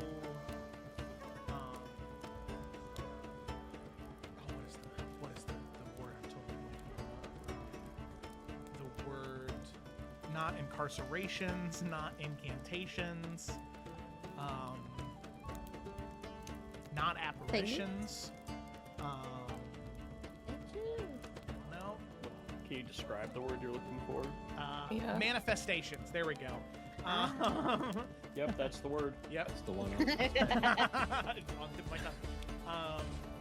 Yeah, so fuck. And then I did get a 1. There ain't no way! What the hell? This sound is constantly happening. I feel like I'm being shot in the face. I cannot believe.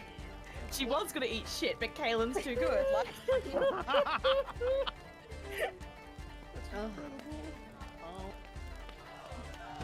What? Oh, why did I just now? that was like 6 hours ago. Ryan, do you remember Oh, when you no. said when you're not on the VTT, how when you click back in? Uh-huh. I sure did. Oh no! Oh no! Love that. That's fantastic. Caitlin is in her room. Constitution, DC 13, got it. Yeah. Okay, that is a failure. Warped. Fuck yeah. Get in there, please. There we go. Okay. It is going to start creeping backward. Further into the woods.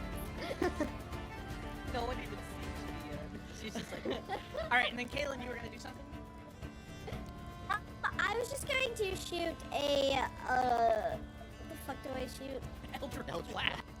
Yeah. Did Sandy like Victor? Unless you do a little clappy clap. But does she like him? It's a boyfriend. It's not bad enough. She has a situationship, it's not the same. Oh, yeah. Yeah. She hasn't said yes yet. It's long distance. It doesn't count. Damn. Alright. And that is John's real opinion. You heard it here first. So, I seem to have left my coin pouch in Skyhaven. you can see Would you- Sir would Zorik Baylor, the Kingsguard that is with you. He turns around. I'll cover the 5 silver, my prince. No, it's fine, it's fine. No, it's... No, please. I would feel horrible. We can You just... see, he reaches into his small coin purse and he says, Heavy sleeper. It's totally Caleb.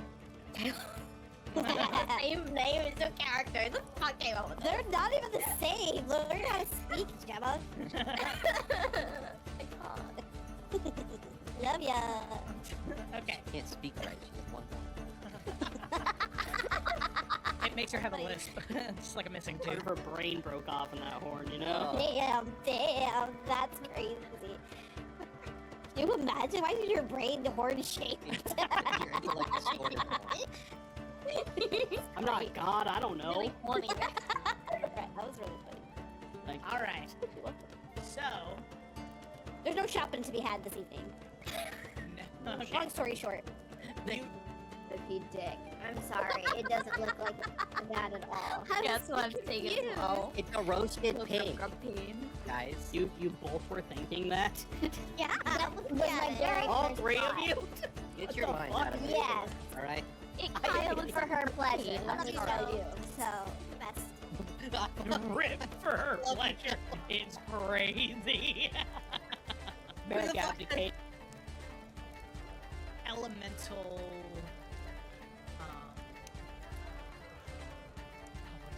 What is the word? The word. Not incarcerations, not incantations,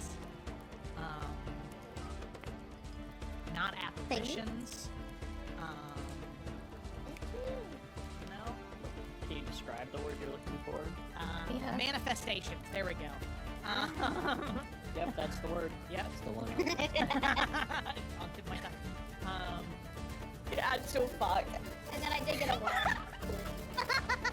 There ain't no way! What the hell?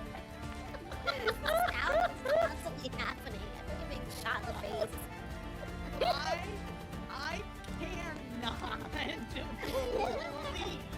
She was gonna eat shit, but Kaylin's too good.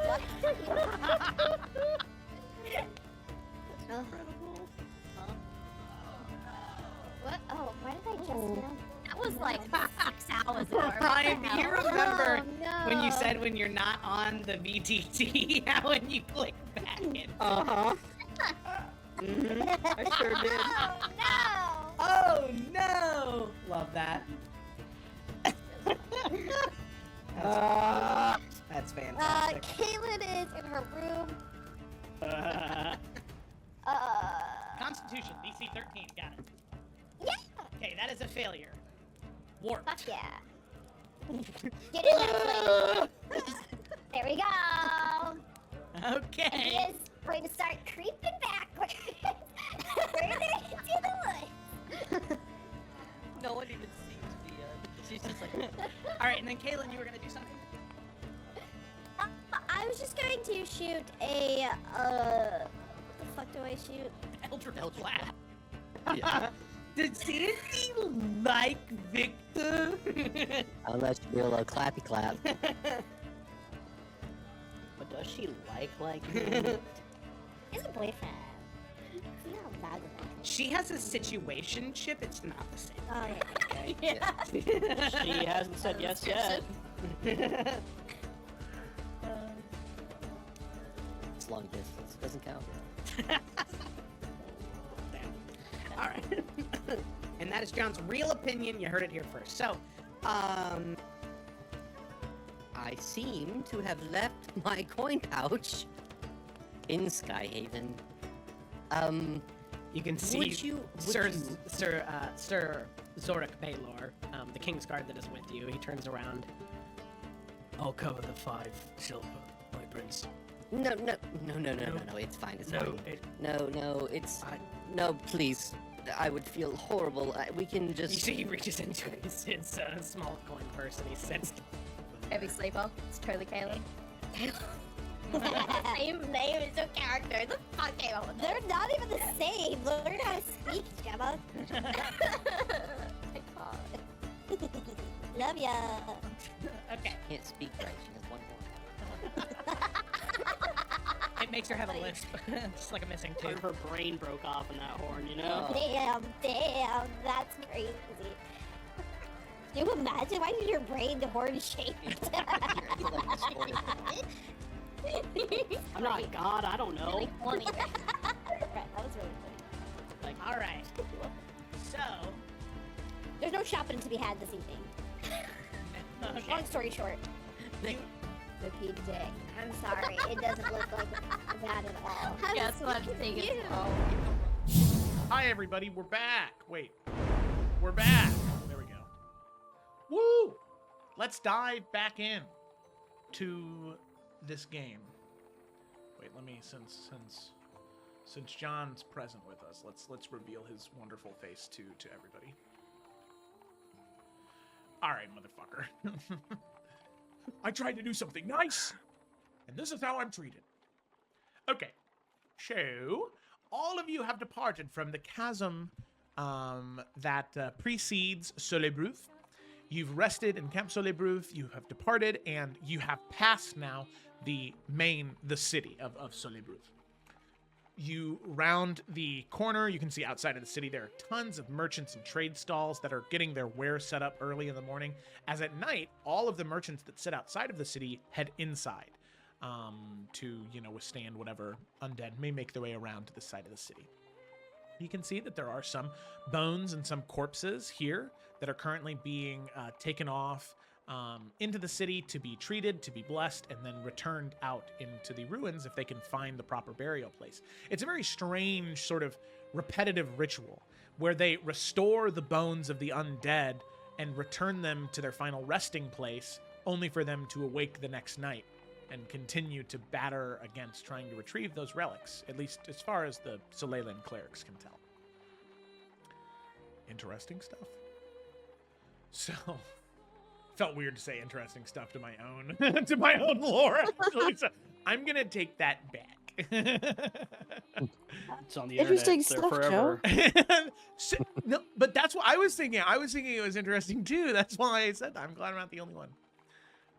Interesting stuff. No, It's interesting. shut the fuck up. No way. Oh my god. Okay. Well, maybe it is. I'm their brother. Can we move on? All right. I'm having a great time. I'm nothing but smiles. So you guys head past Soleil and you begin to descend south.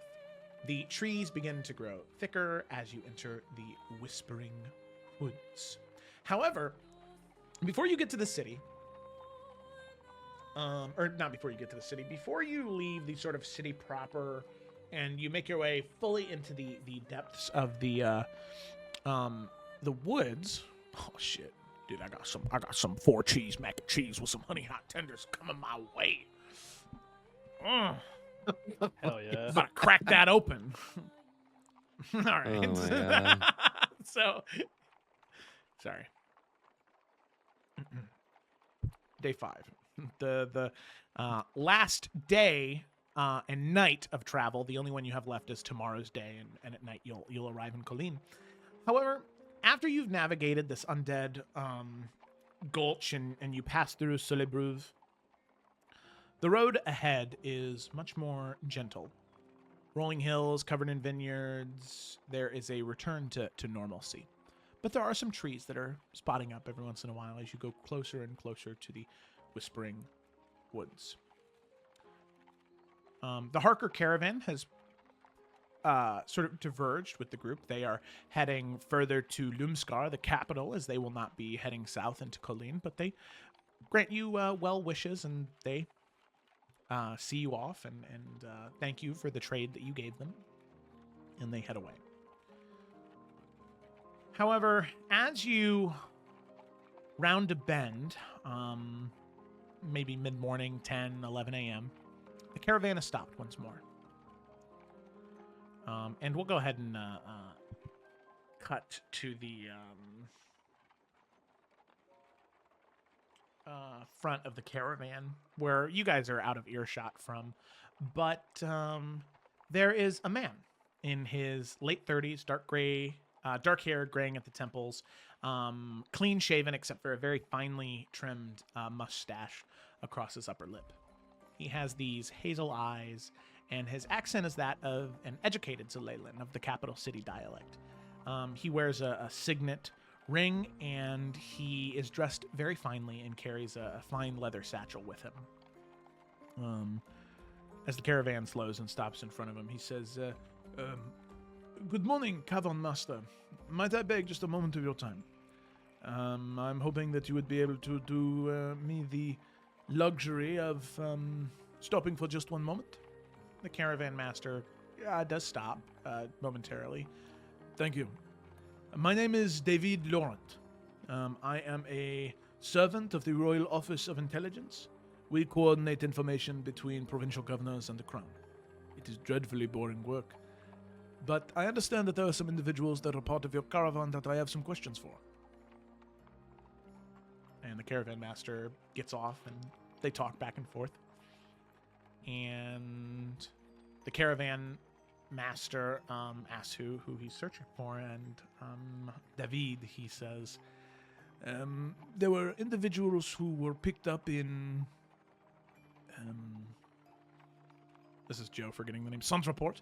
There were individuals that were picked up in Sondraport. They were washed ashore, and they were attacked by a group of pirates.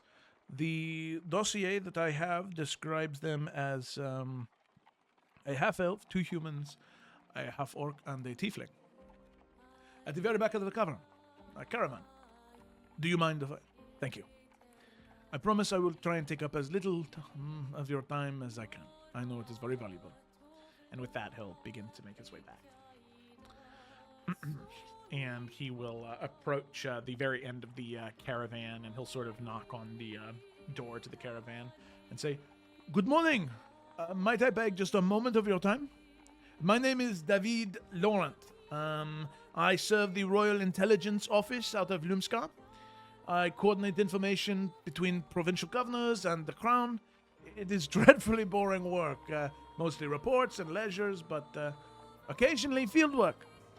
I'm investigating a pirate attack on the maritime route several days ago. I understand that the group of you in this cart were under that attack. Yes, We we'd be were.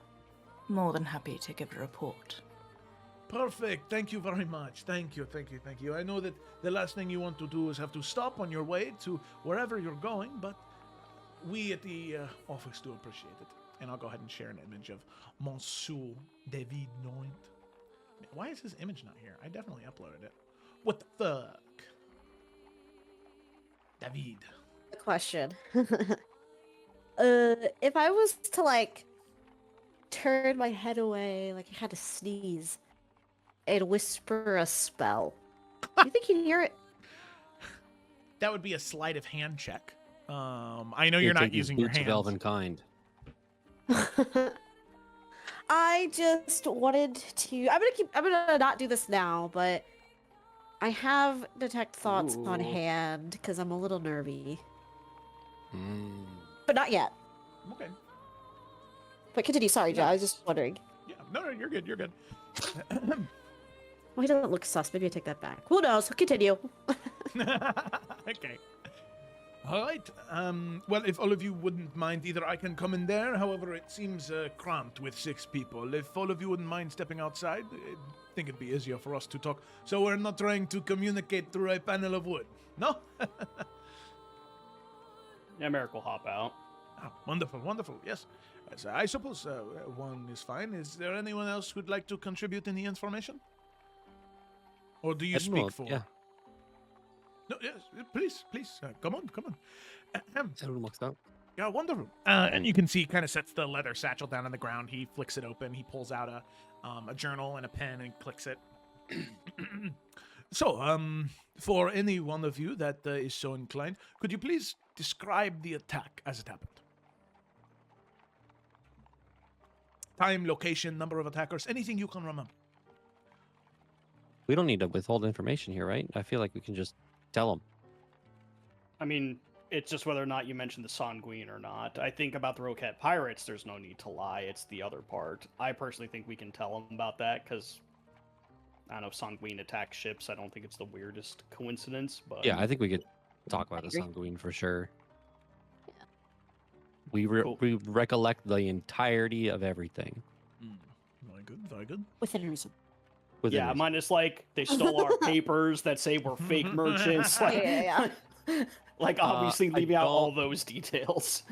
I don't exclude that they stole my fucking armor. This armor, was it worthy of you to note a gift from someone, perhaps? Is there anything you could tell me about what it looked like if we do encounter these pirates and we find this armor? All of you are headed to this path. You're either heading to Sable Marché or to Colline. I can have it sent there if we find it. It was very sentimental. It was a gift from my wife. Oh, you are married. My congratulations. I was not aware. That is Thank you. beautiful. Beautiful, beautiful. You must be having a very hard time being away from home right now. Very. I know Very. anytime I am out on field work, I miss my Aida very much. Your wife? Yes. Do you have any children? Yes, we have 4. Wow. We keep a very busy household. Congratulations. Yes, well, thank you very much. Do you have any children yourself? One. Wow, very nice, very nice. What is her name? This is me. Or Not- yeah, not I bet it Edward. is. Yeah.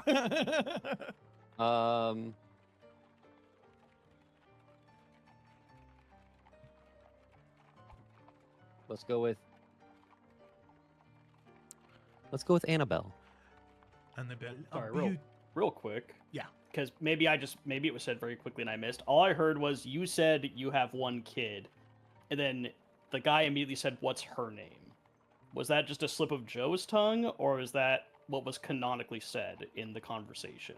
I thought that John said that he had a daughter, but I Did you must say have that? misheard. I thought I only heard one kid. I thought I heard a genderless description. Okay, that was me filling in the blanks because I know. Okay, so he would have said, you know, like, what's their name? I would have been like, who the fuck do you work for? I I mean, work for the kill Central you. Intelligence Office of Savannah. it's very Bullshit. boring work. Kaylin be listening, just like very. She's just intently trying to see like if his intentions are nefarious or not. Yeah, make an insight check. Love. Yes. Annabelle, beautiful, beautiful, beautiful name. As far as you can tell, Kaylin, right now, it seems as though he's just doing his job. Okay. Anyway, I'm sorry, I get distracted very easily. But for good reason, Another family man. Very good, very good. He described the armor. The armor. Of Nornathi craft, then. Yes. I can see why that might be sentimental. All right. Gravings. All right. If we find this, we will do everything in our power to get it back to you. Colleen, Sabal Moshe, somewhere in between, where are all of you headed? If you'd be all right with disclosing. I know that most travelers don't wish to depart their plans, but if we do find the armor, we'd love to get it back to you. We're going to Colleen, right? Yeah. Are we trying to lie about that, or? I mean, I see Ryan's face. I don't know. I think it's worth lying about it. It's one of worth the big lying about? cities. No, I don't think it's worth lying Oh, about. I mean, it's one of the big cities. Like, I don't think it's telling them anything that we're going there. Yeah, fair play.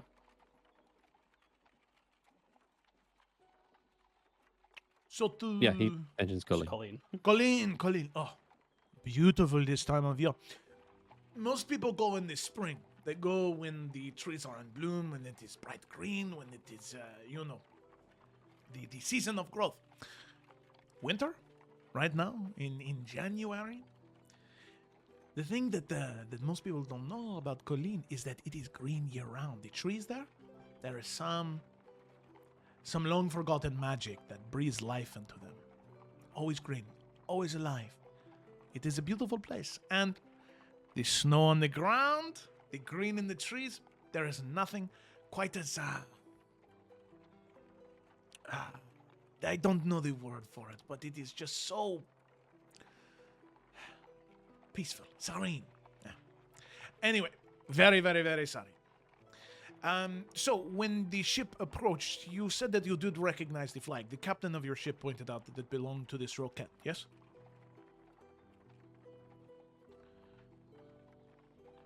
Yes. Yes, perfect. And the attackers, they just started boarding the ship. They did not make any demands. Not that we heard. It was just immediately started as a fight, right? Once That they is approached. Very strange. Very strange indeed. Typically, in situations like that, they will raise the black to indicate that they would like to board, and if they can save themselves from any fighting, they will simply just take the goods that are being transferred. To immediately open fire is very strange. But Rocket is a bloodthirsty one. Who knows? And then, aside from the attack, in that story that you told, did you also talk about being captured and then breaking free? Was it just the whole thing from ship to I assume so, yeah. Sondraport? Yeah, I mean, I don't think there's a problem with that, especially since, yeah, I mean... Put the bounty out even higher out on them, dude. Yeah. And so then, just to clarify, as he kind of looks into the cart, looking towards Xanthi, that was Captain Rocket's work?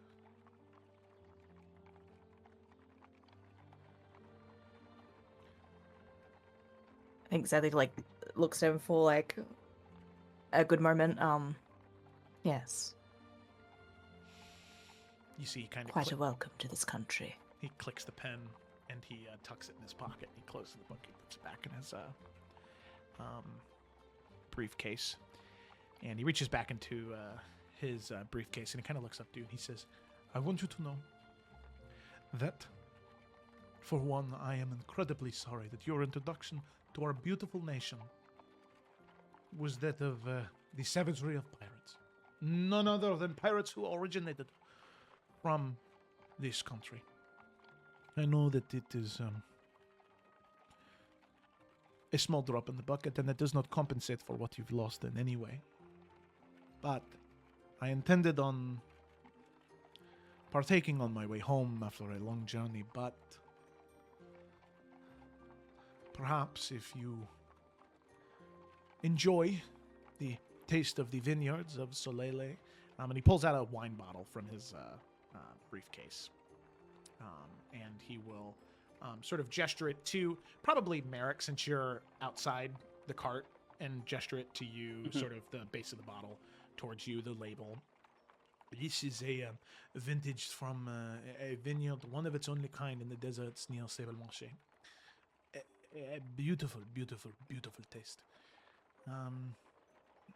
I must admit my deepest grievance is that our country had wounded you in such a way, and I know it may be small, but hopefully this small gift will help at least mend a small portion of the wound. And if it does not, then so be it. I at least wish that you take it with you as some type of gift. It's a kind gesture regardless, and taken as such. Thank you. Of course. Do you take the bottle? Yeah, 100%. Wonderful. And he kind of reaches back and he pulls out the journal and clicks the pen again, and he begins writing once more, writing down a few more things. I suppose my final question is, this Captain Roquette, did she mention her plans, any destinations, any contacts or employers? Nothing of the sort?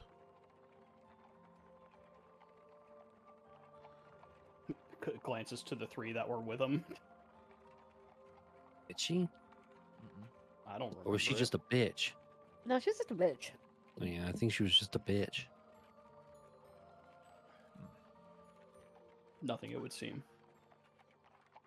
So he clicks the pen a few more times. Very interesting indeed. I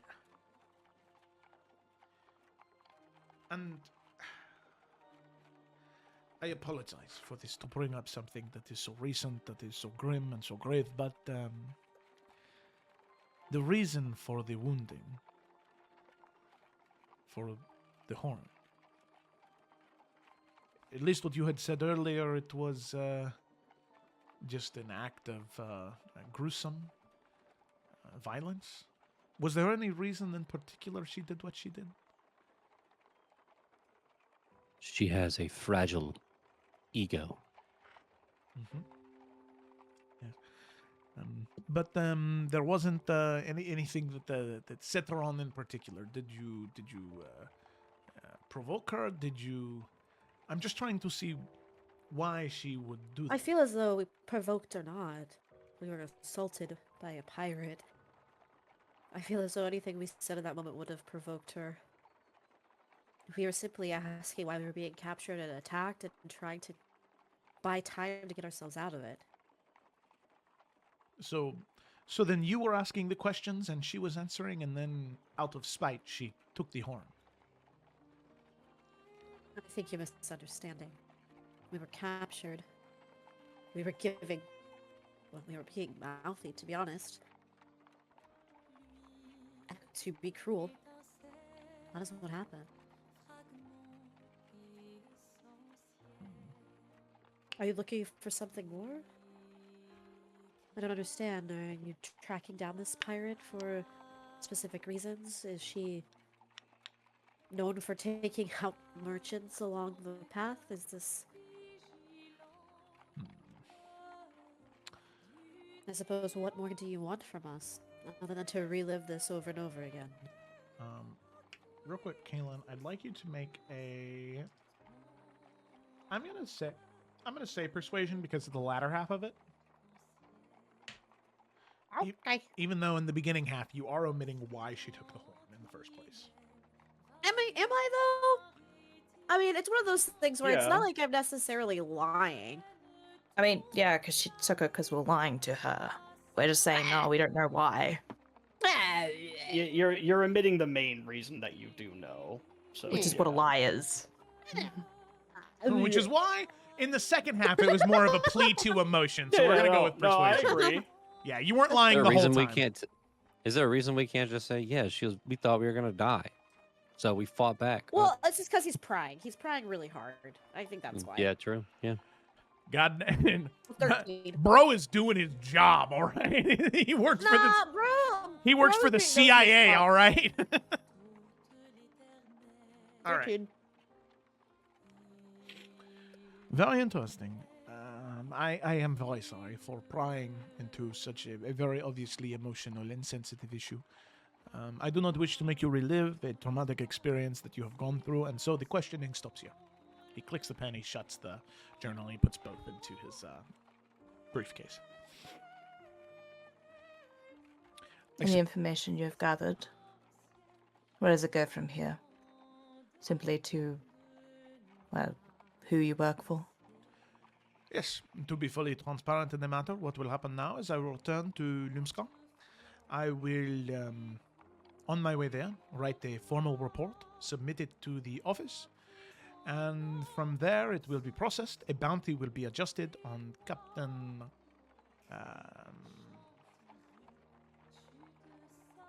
Okay. Captain Rocket, yes. On Captain Rocket. And from there, several officers will be sent out to investigate the ports of Sontraport, as well as several other cities where she may have affiliations with either black markets or with other pirates that have been known in those areas. If you would like any updates on this case, if you happen to go to Lumska, and he pulls out a piece of paper from one of his pockets, and he pulls out another pen from one of his other pockets, and he begins writing something down on the piece of paper. This right here is my director, Director Beaumont, within Lumska, and he folds the paper up. It has an office and an address. If you find him there and you ask about anything related to Captain... what the hell? Captain Rocket. There we go. If you have any questions about the case, Captain Rocket, if she has been found, executed, you can go and you can ask him. We do not have an office within Colin, but you can always send a post to that address as well, and the mail will return it as soon as possible. We try to work as quickly as we can in Sulele, especially when it comes to offenses as grave as these. We will work as quickly and as efficiently as we can to find this savage and what she has done, and make sure that she is brought to justice. But sadly, that is... And that justice, as you say, would be execution? Yes, it would be, for something so grave. There is no restorative justice for one as vile and cruel as her. Then they would just nod at that. Very good. Well, thank you very much for your cooperation. The Office of Intelligence is gravely appreciative of it. Most of the time, they tell us when we go on these fieldwork missions to go in disguise, to go and ask questions as a simple traveler. I find that dishonesty never works. To be honest, well, I think it is disarming, to a degree at least. Well, thank you very much. I wish all of you the best of luck in... I believe if the report from Sun's report was correct, you are merchants, right? Looking for property? That is correct. Yeah. Wonderful. Wonderful. Well, hopefully you find whatever investment you are searching for, and hopefully Colleen is kinder to you than Sunderport and its surrounding areas.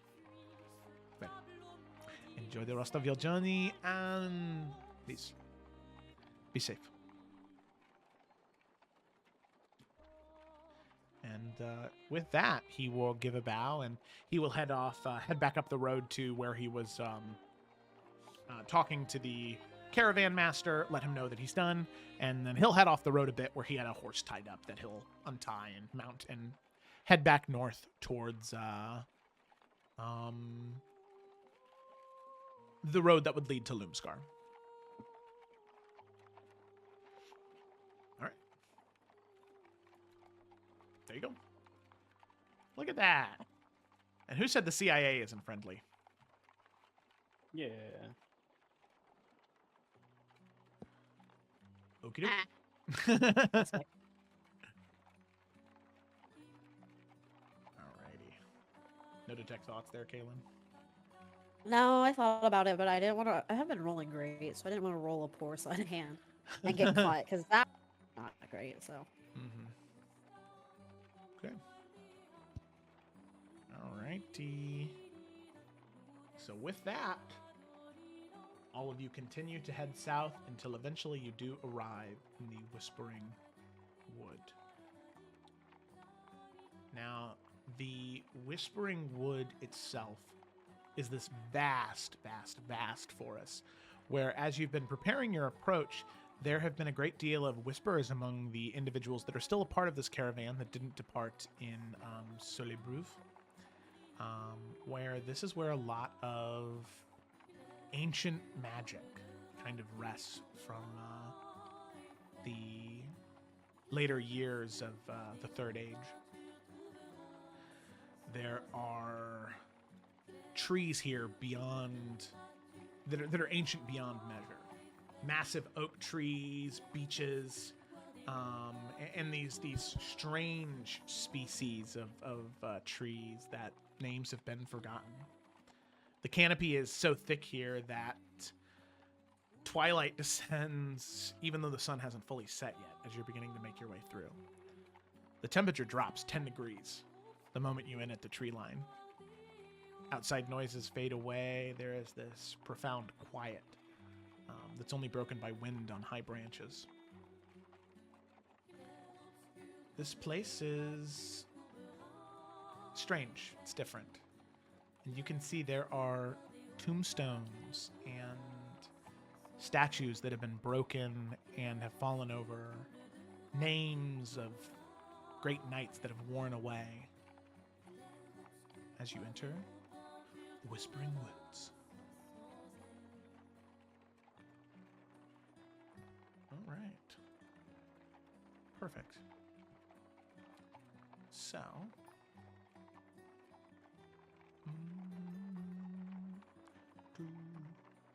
Right. So, all of you begin to make your way through the Whispering Wood at the very end of this caravan here.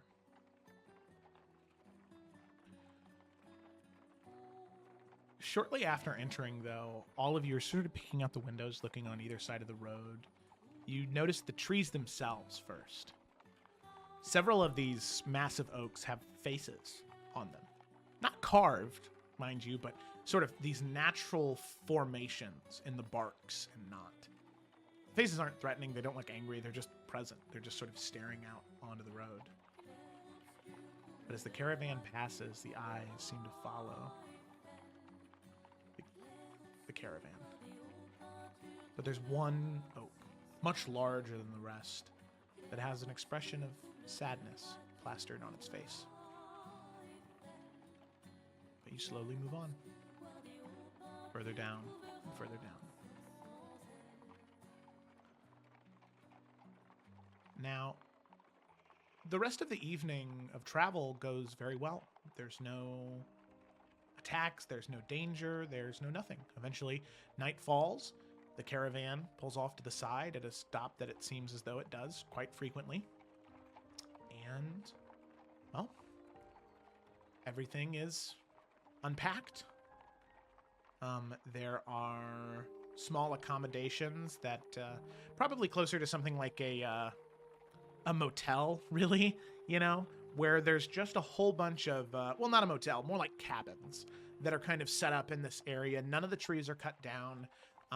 It is just buildings that are sort of built around the trees. There is a small sort of stone wall that is formed around it just to give some semblance of security from whatever things might be out here in this forest. But the things that would attack you in this forest are probably not the type to be fazed by walls necessarily. But you're able to move in to those rooms, unpack your accommodations, and you're encouraged by the caravan master to wander outside the walls a bit. Anything in the immediate vicinity, half mile or so, is safe. There are patrols up and down the road from the Knights of Dusk, as well as several guards that patrol the half mile around the camp to make sure there are no bandits anywhere nearby. But you're able to move freely. You can see there are a whole bunch of standing stones with, ancient scriptures and, names of knights of the olden days,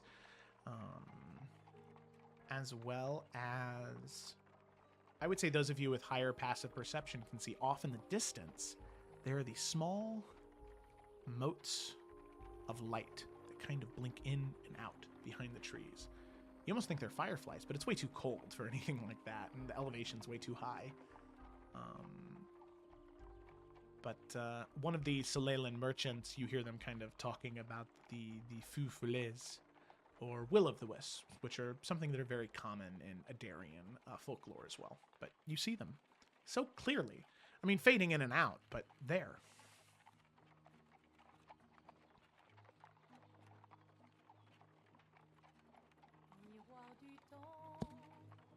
So, in this area, does anybody want to do anything, go investigate anything, or do you want to just head to sleep and prepare to head to Colleen the next morning? I have something if someone else doesn't. I got nothing. Okay. Grand. So, this would probably be like later in the evening, before bedtime. Yeah. Kaylin will find a spot to make some more tea. Yeah. And then she's gonna go find wherever Xanthi is. So, where would Xanthi be? There's a small courtyard that the cabins are kind of, that serves as like the central area, or there are the cabins themselves that she might be in, but where is Xanthi in this moment? Yeah, she'd probably be in that kind of courtyard area.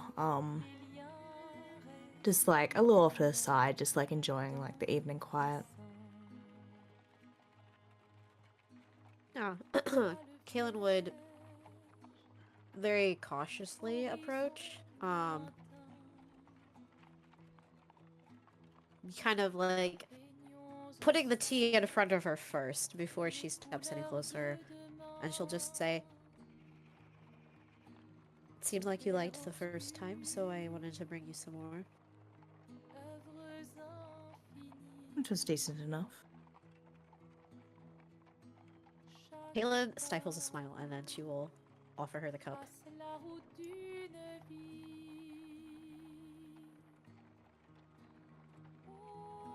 I promise I didn't poison it.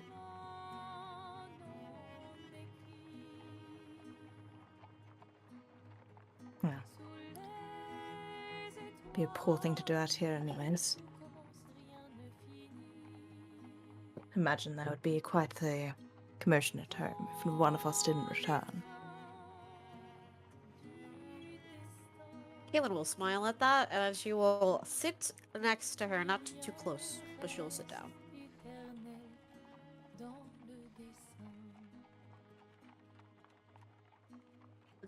Does it hurt?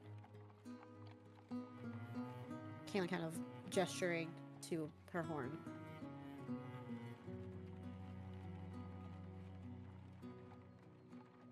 It's more dull now.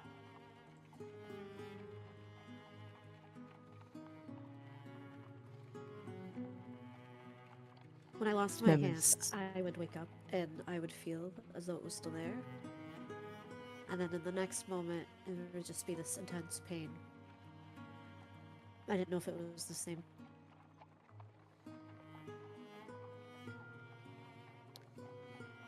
I suppose not in that sense. It's not exactly something you feel as a limb.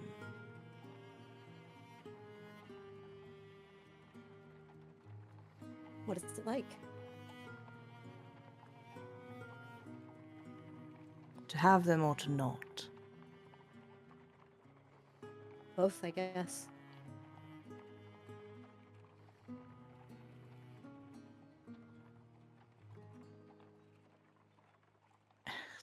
I don't know how to even describe it.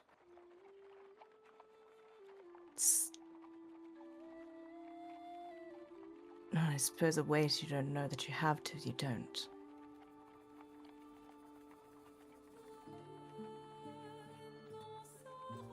Now, it's a strange adjustment to adjust to something you don't normally need to pay much mind to.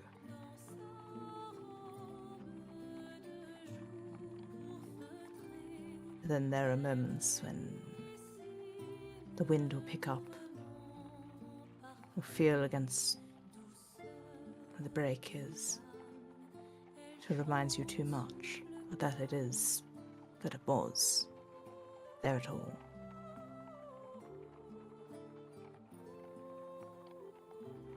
She nods.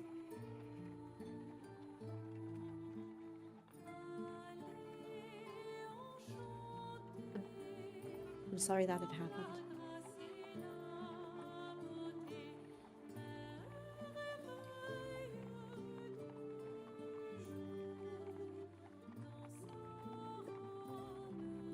No, I do not believe you ever told any of us how you did come to lose your hand.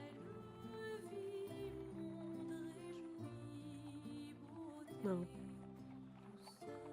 No, I didn't. I haven't. Am I to assume it will stay that way?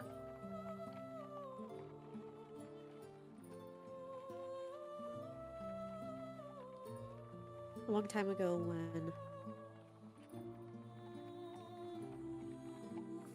some strange men came to visit in the Serpent's Grove.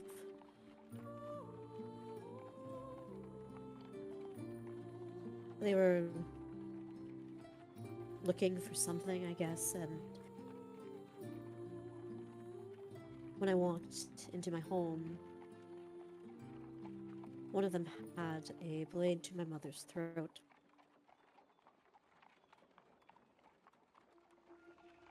And when I reached out, I cast something, and I didn't realize I did until it was over, but in the same moment, I lost my hand. The blade found my arm instead of my mother's throat, so I'm thankful for that.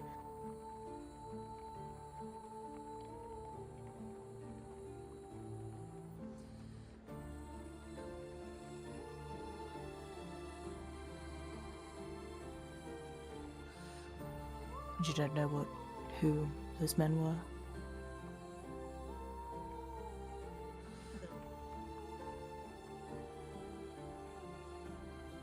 We hardly ever even talked about it after it happened.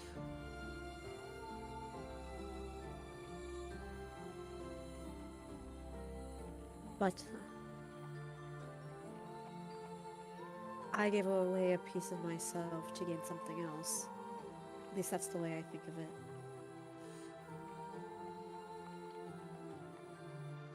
And I know it's not the same, even in the slightest, but maybe this is an opportunity for you, Xanthi, to gain something else with the loss of that.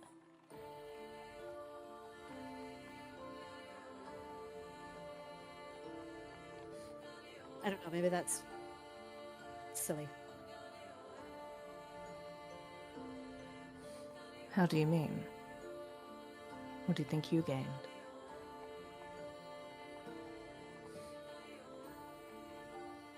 That even if I am small, seemingly powerless, with one limb, my will is still strong. I gained a different type of confidence and a different type of power that day. But I had to lose something of myself to see what that was.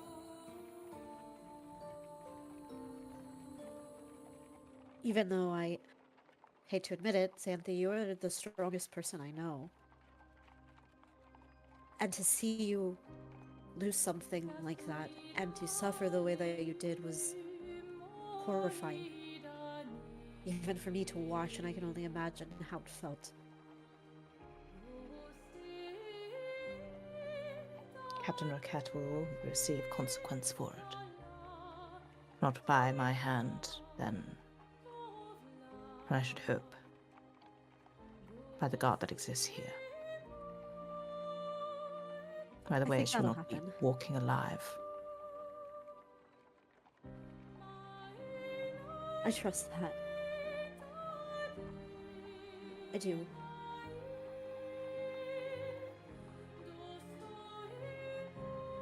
I don't know, but I also trust that maybe something else comes out of it too. Maybe you're going to find another sense of confidence and strength in a different way that you hadn't thought of before. In the Serpent's Grove, grief and loss is incredibly important. And we are taught that when somebody passes on, or when something is lost, we grieve, sure, but it is the joy of what comes next that is important and what empowers us. I guess what I'm saying, Xanthi, is I hate to see you sit in your suffering. Especially if you feel as though you have to do it alone. Because you don't. All of us are here to help you carry it.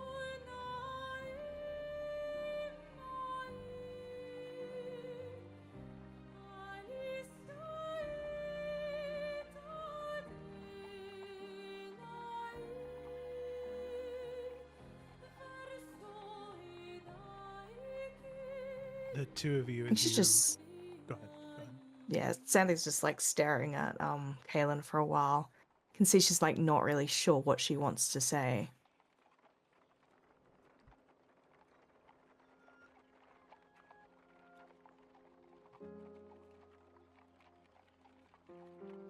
So as the two Kaylin, of you. oh, sorry, go ahead, Joel.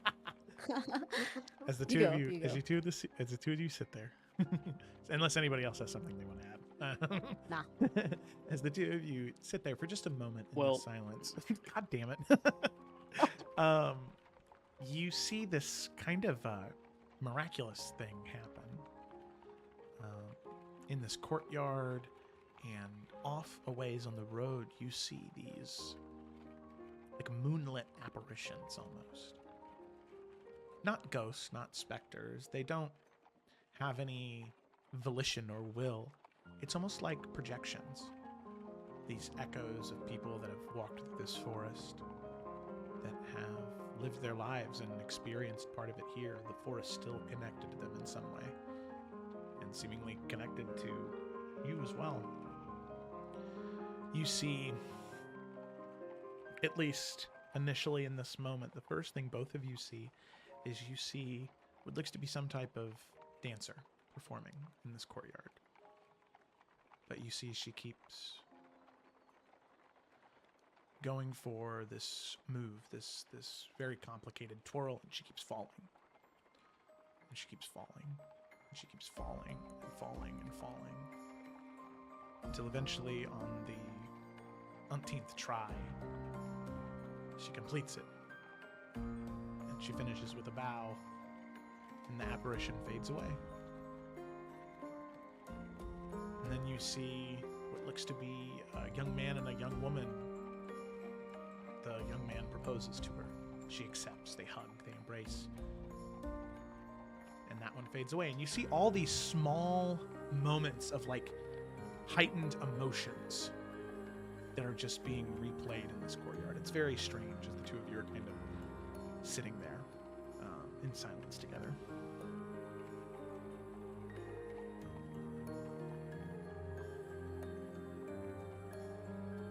Look, Kaylin isn't gonna say anything else. And she's just gonna kind of like pull her feet up and sitting crisscross applesauce and just, I guess, just that company. Unless Xanthi tells her to leave, she's just gonna sit there silently and just kind of be in the same space.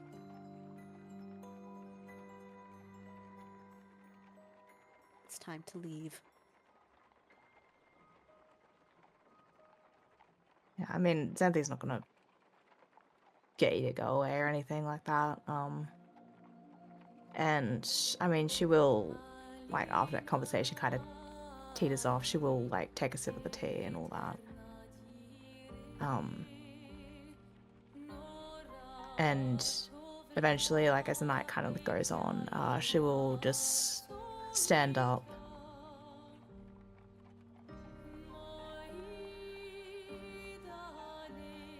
and before she heads out, kind of just looking down at the teacup rather than at Kaylin directly, she'll just say,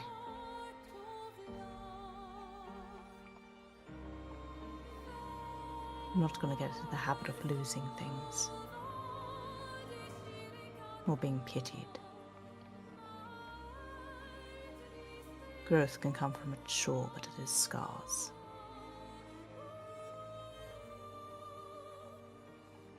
And if I lose in the truest sense, there is only the hells that will wait for me.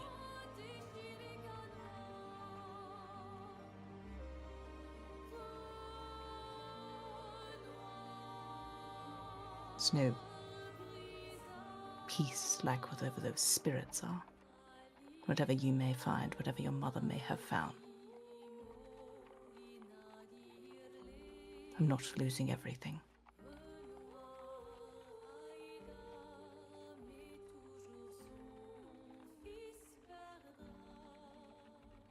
And she's not going to wait for Kaylin to respond. She's just going to head out to wherever their little sleeping arrangements are.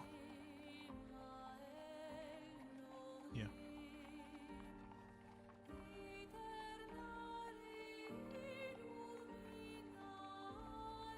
Kaylin is gonna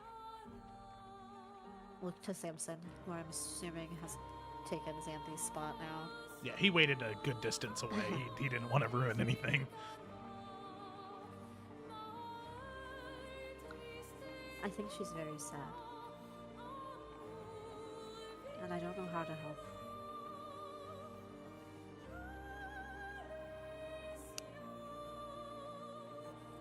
Samson just kind of lets out this low, like, chitter, which, Kaylin, you've been around him enough to know that that's him saying, yeah, I agree.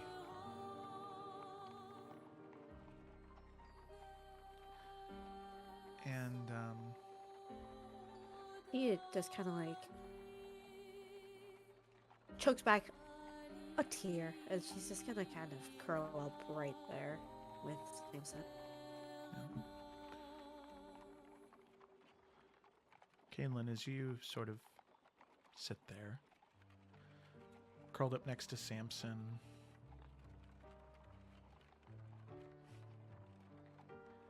you see more of those moonlit apparitions.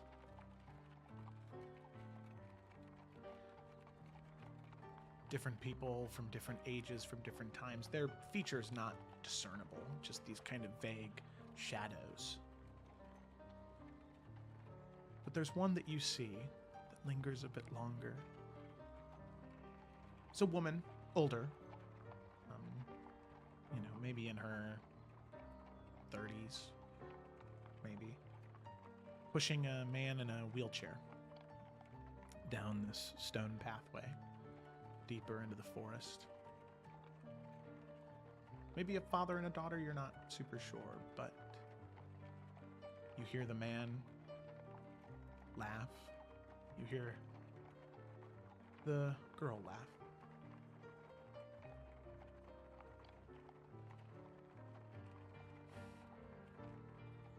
There's such a profound love there that has transcended this time. And you wonder if in 100 years, if in 1,000 years, if that moment you just had with Xanthi, if it will transcend that time.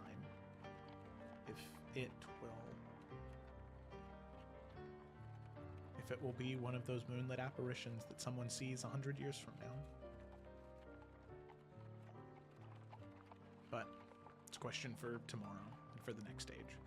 As Kalen, eventually you two retire for the night and head to sleep. Okay. So, with that, all of you head to rest. You wake up the next morning and you depart. Was there anything anybody else wanted to do within the Whispering Woods?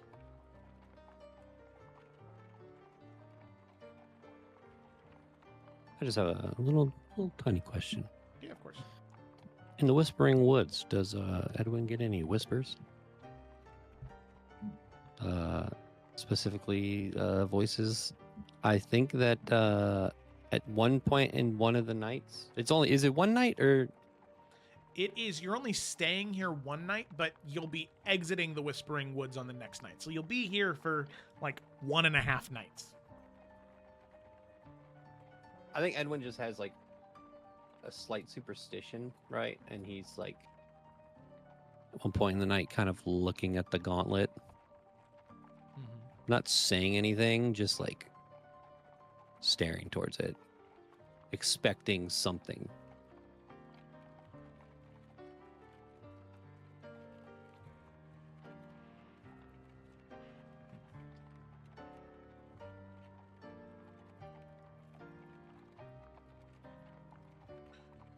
In that moment, in this night within the forest, you hear nothing. I think there's a sigh of relief, like a slight smile, as he basically almost attempted to hear the voice and it didn't respond. So there's like a little happiness. Yeah. And he wakes up early the next morning and pours everyone some water with his endless canter of water. in a Not very coffee, happy though. mood. He's not giving up his coffee. Well, no, not everyone drinks coffee. So whoever drinks coffee gets coffee, and whoever wants Okay. water gets water. All right. You can make tea if you want. Alrighty.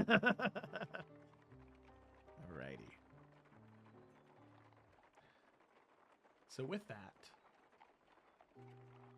the 5 of you board your cart and you depart from the Whispering Woods. Right. Oh, you know what I didn't do? I did not change the... Oh, never mind. It didn't change the ownership. Sorry, I got to do that. I thought it did. Just in case you guys want to go and look at Monsieur David Laurent. You can go find him in the Soleil tag for NPCs now. At least if you want to send me. I don't know. Okay, so you then finish out, or you begin to finish out your journey through the Whispering Woods. However, there are still a couple of sights to see here. More broken statues, more, toppled ruins. These are places that have been so overgrown with moss and with stone, or with moss and with vine and with tree, that most of those old structures are hard to discern from the trees that are here. But there's one statue that its base has been cleared off recently. It seems as though there's some effort of restoration of some of these ancient statues. And most of the base placard is scuffed and covered still, but some of it is being recovered. The only thing that's left are the feet and the ankles of whatever statue was there, but as all of you look towards what was a very large statue, mind you, easily probably 15, 20 feet tall of marble and limestone, you see on the plate itself at the very bottom, it has a motto, house words, as you're beginning to leave the forest. The house words of whatever Tarkirian, maybe, house this is, reads, "From deep roots and strong branches, new growth shall always come forth." As you read the placard and pass, you have no idea whose house that was or whose noble statue that was. But seemingly was somebody of at least worthy note to have a statue made for them. And to be restored. Which is of note, at least. But you end up breaking out of the whispering woods, and you eventually arrive in the city of Colleen. Go ahead and put you guys there. Now, you are getting to Colleen late at night. This would be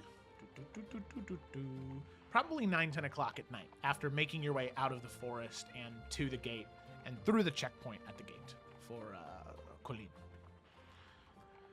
So as you approach Colleen, you can see that even at nighttime it's illuminated with many lanterns and torches and magical lights that glow on the sides of buildings. It rises kind of in terraced rings like a wedding cake of white stone and green tiled roof. There are about 2,000 people that live in Colleen, among the vineyards that have produced wine for over a millennium, even older than the nation itself and about as old as the Fourth Age itself. There are these pale limestone streets lined with these manicured olive trees and flowering vines spill over wrought iron balconies. 3-story buildings house merchants, artisan workshops, and cozy residents. It is all decorated in this verdant green and pale gold. But as you're riding through the town after getting through the checkpoint and passing through the walls, the thing that you pass is one of the largest oak trees you have ever seen in your life. Almost incomprehensible in size and scale, as this oak tree is so large, the leaves so green that sprout off of it, even in the middle of winter that it is now. I mean, it's been pretty cold outside for the entire duration that you've been traveling. But this tree is so large that the entire market square for the city of 2,000 people is perpetually covered in shade from the tree itself. And the city seemingly has been built around it. The wine that is produced here, the plants that grow here are more vibrant, more flavorful, and grow in twice the quantities as they do anywhere else in Solele. But for some reason, it's maintained itself as a countryside hamlet. It's not a big city by any stretch of the imagination, but it is some of the most fertile land and some of what most people consider to be the best wine. Rahavi is on note, by the way. If you go and look at Colleen in Legend Keeper, Rahavi's quote is, "The countryside is breathtaking. The dueling traditions impeccable. The history speaks for itself, but their wine, overrated. They rest on reputation built centuries ago, while Varison vineyards produce superior vintages for half the price. Still, I'd live there in a heartbeat if they'd admit their golden age past 200 years ago." That's what Rahavi said. All right, but you can make up your own mind about it. Rahavi got him, dude. Hey, he speaks it Is he a plain. sommelier? He's he has to be. His family's all about wine. Okay. But you arrive in Colleen and you know exactly the house you're looking for, the safe house that was told to you by Victor, as well as the one that was used by the Blades of Xandoria. Now, you were given instructions on how to get there. You were debriefed on that, and you also know where the key is located that will allow you to get into the house. The key is located near the safe house, sort of hidden away in an alcove. There is, you sort of go down a block and around a corner, and there is a brick that you can sort of wiggle out of a wall, and the brick has been hollowed out for you to be able to get the key for the house. And stick it back in there. Rock with a fake bottom. Classic. Yep, exactly. Sursa National Treasure. Okay. I know that's not how you use Sursa, but I did anyway, so Nah. suck it. All right. So, with that, Stagecoach's done. We're done traveling. As you go to enter the safe house. So, who has the key? And who's going in first? I mean, after all, it is only it's a door. It's a blue door. Is it a blue door? Whoa. It's a blue door. You said the thing. We Oh, did Cut to it. credits. We did it. Yeah, it The is. merchants have it. Yeah. Yeah, one of the merchants have it. Yeah, checks out. Xanthi, because she's here. Yeah, I have it. It's right here. Where? Right there, she just said that. Show me. Overtime? It's right there. Show me. So And you got it? funny. Oh my god. Okay. Is the key blue? So, Xanthi, you move to unlock the door and then step into the safe house. Oh, that didn't have fade on it. Oops. So, as you enter in,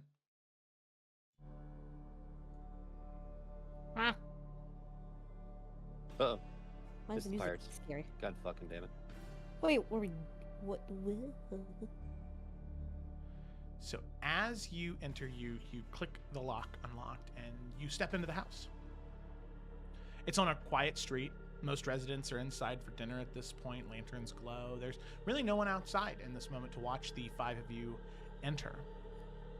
You can see the blue door, 2 windows on the ground floor, the shutters closed. It's a 3-story building.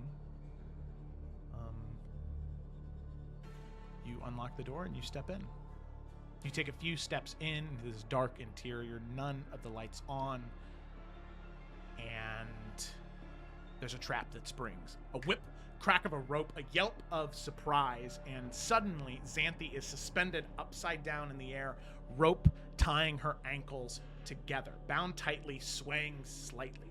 The rope is magical, damn it. warm to the touch. It glows faintly with enchantment. It's not going to cut very easily. But then a shadow in the corner of the room shifts. Misty step, teleportation magic appearing from nowhere. You see the silhouette dark. It's hard to make out who it is. A woman, athletic build, maybe 5'11", almost 6 feet tall. A long sword appears in her hand, military style, well-maintained, angled at Xanthi's throat. And in her other hand, it crackles with golden white, radiant energy, a ray of concentrated light, ready to shoot out at whoever may enter next. The radiant energy illuminates her face, casting a shadow. The left side of her face covered entirely in burns, old but very severe.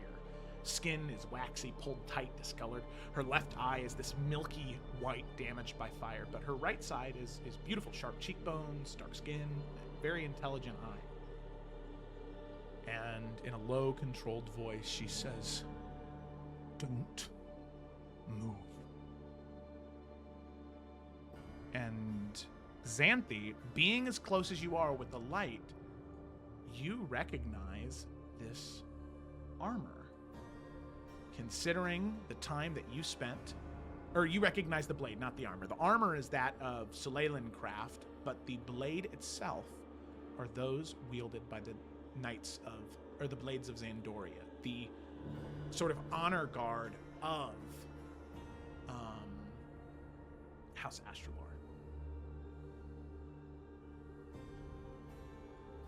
Wait, say that again?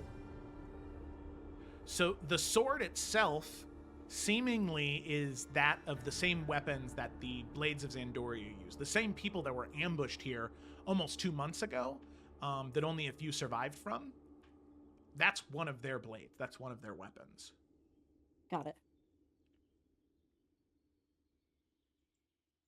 I highly suggest you drop that blade and release me, lest that blade sheds the blood of its countrymen.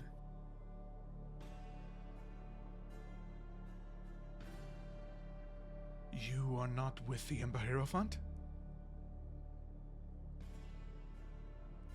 No. Well, then who sent you? How did you find this location? Release me and you'll find out, please.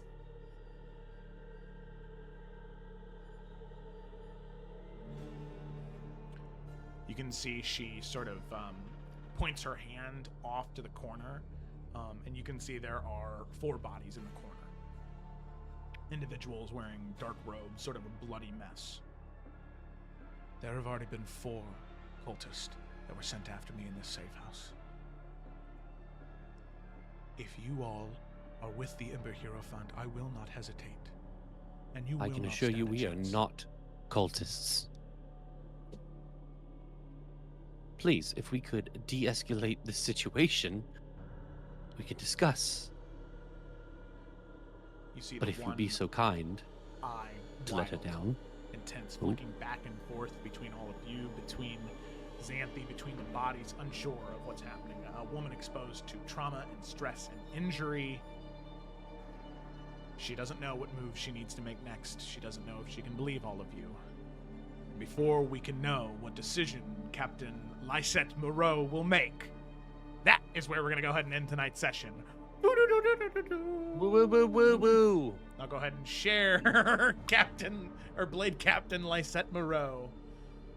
Oh goddamn! Girlie's feel been bad through shooting it. her next episode. That's why when you were like, well, Xanthi can do it, I went, Jesus fucking Christ, dude. Why is it always Xanthi? I was like, please, just let somebody else We open should have the made door Via and do let it. me in. Oh my god. I think we made the right decision. Nice armor, though. Yeah. Well, thanks so much That's for really watching, everybody. I know that tonight has been a bit of a weird one in terms of tech things, but it'll all be on YouTube 100%. So thanks for watching, and we'll see you in the next one. Boo-doo-doo-doo.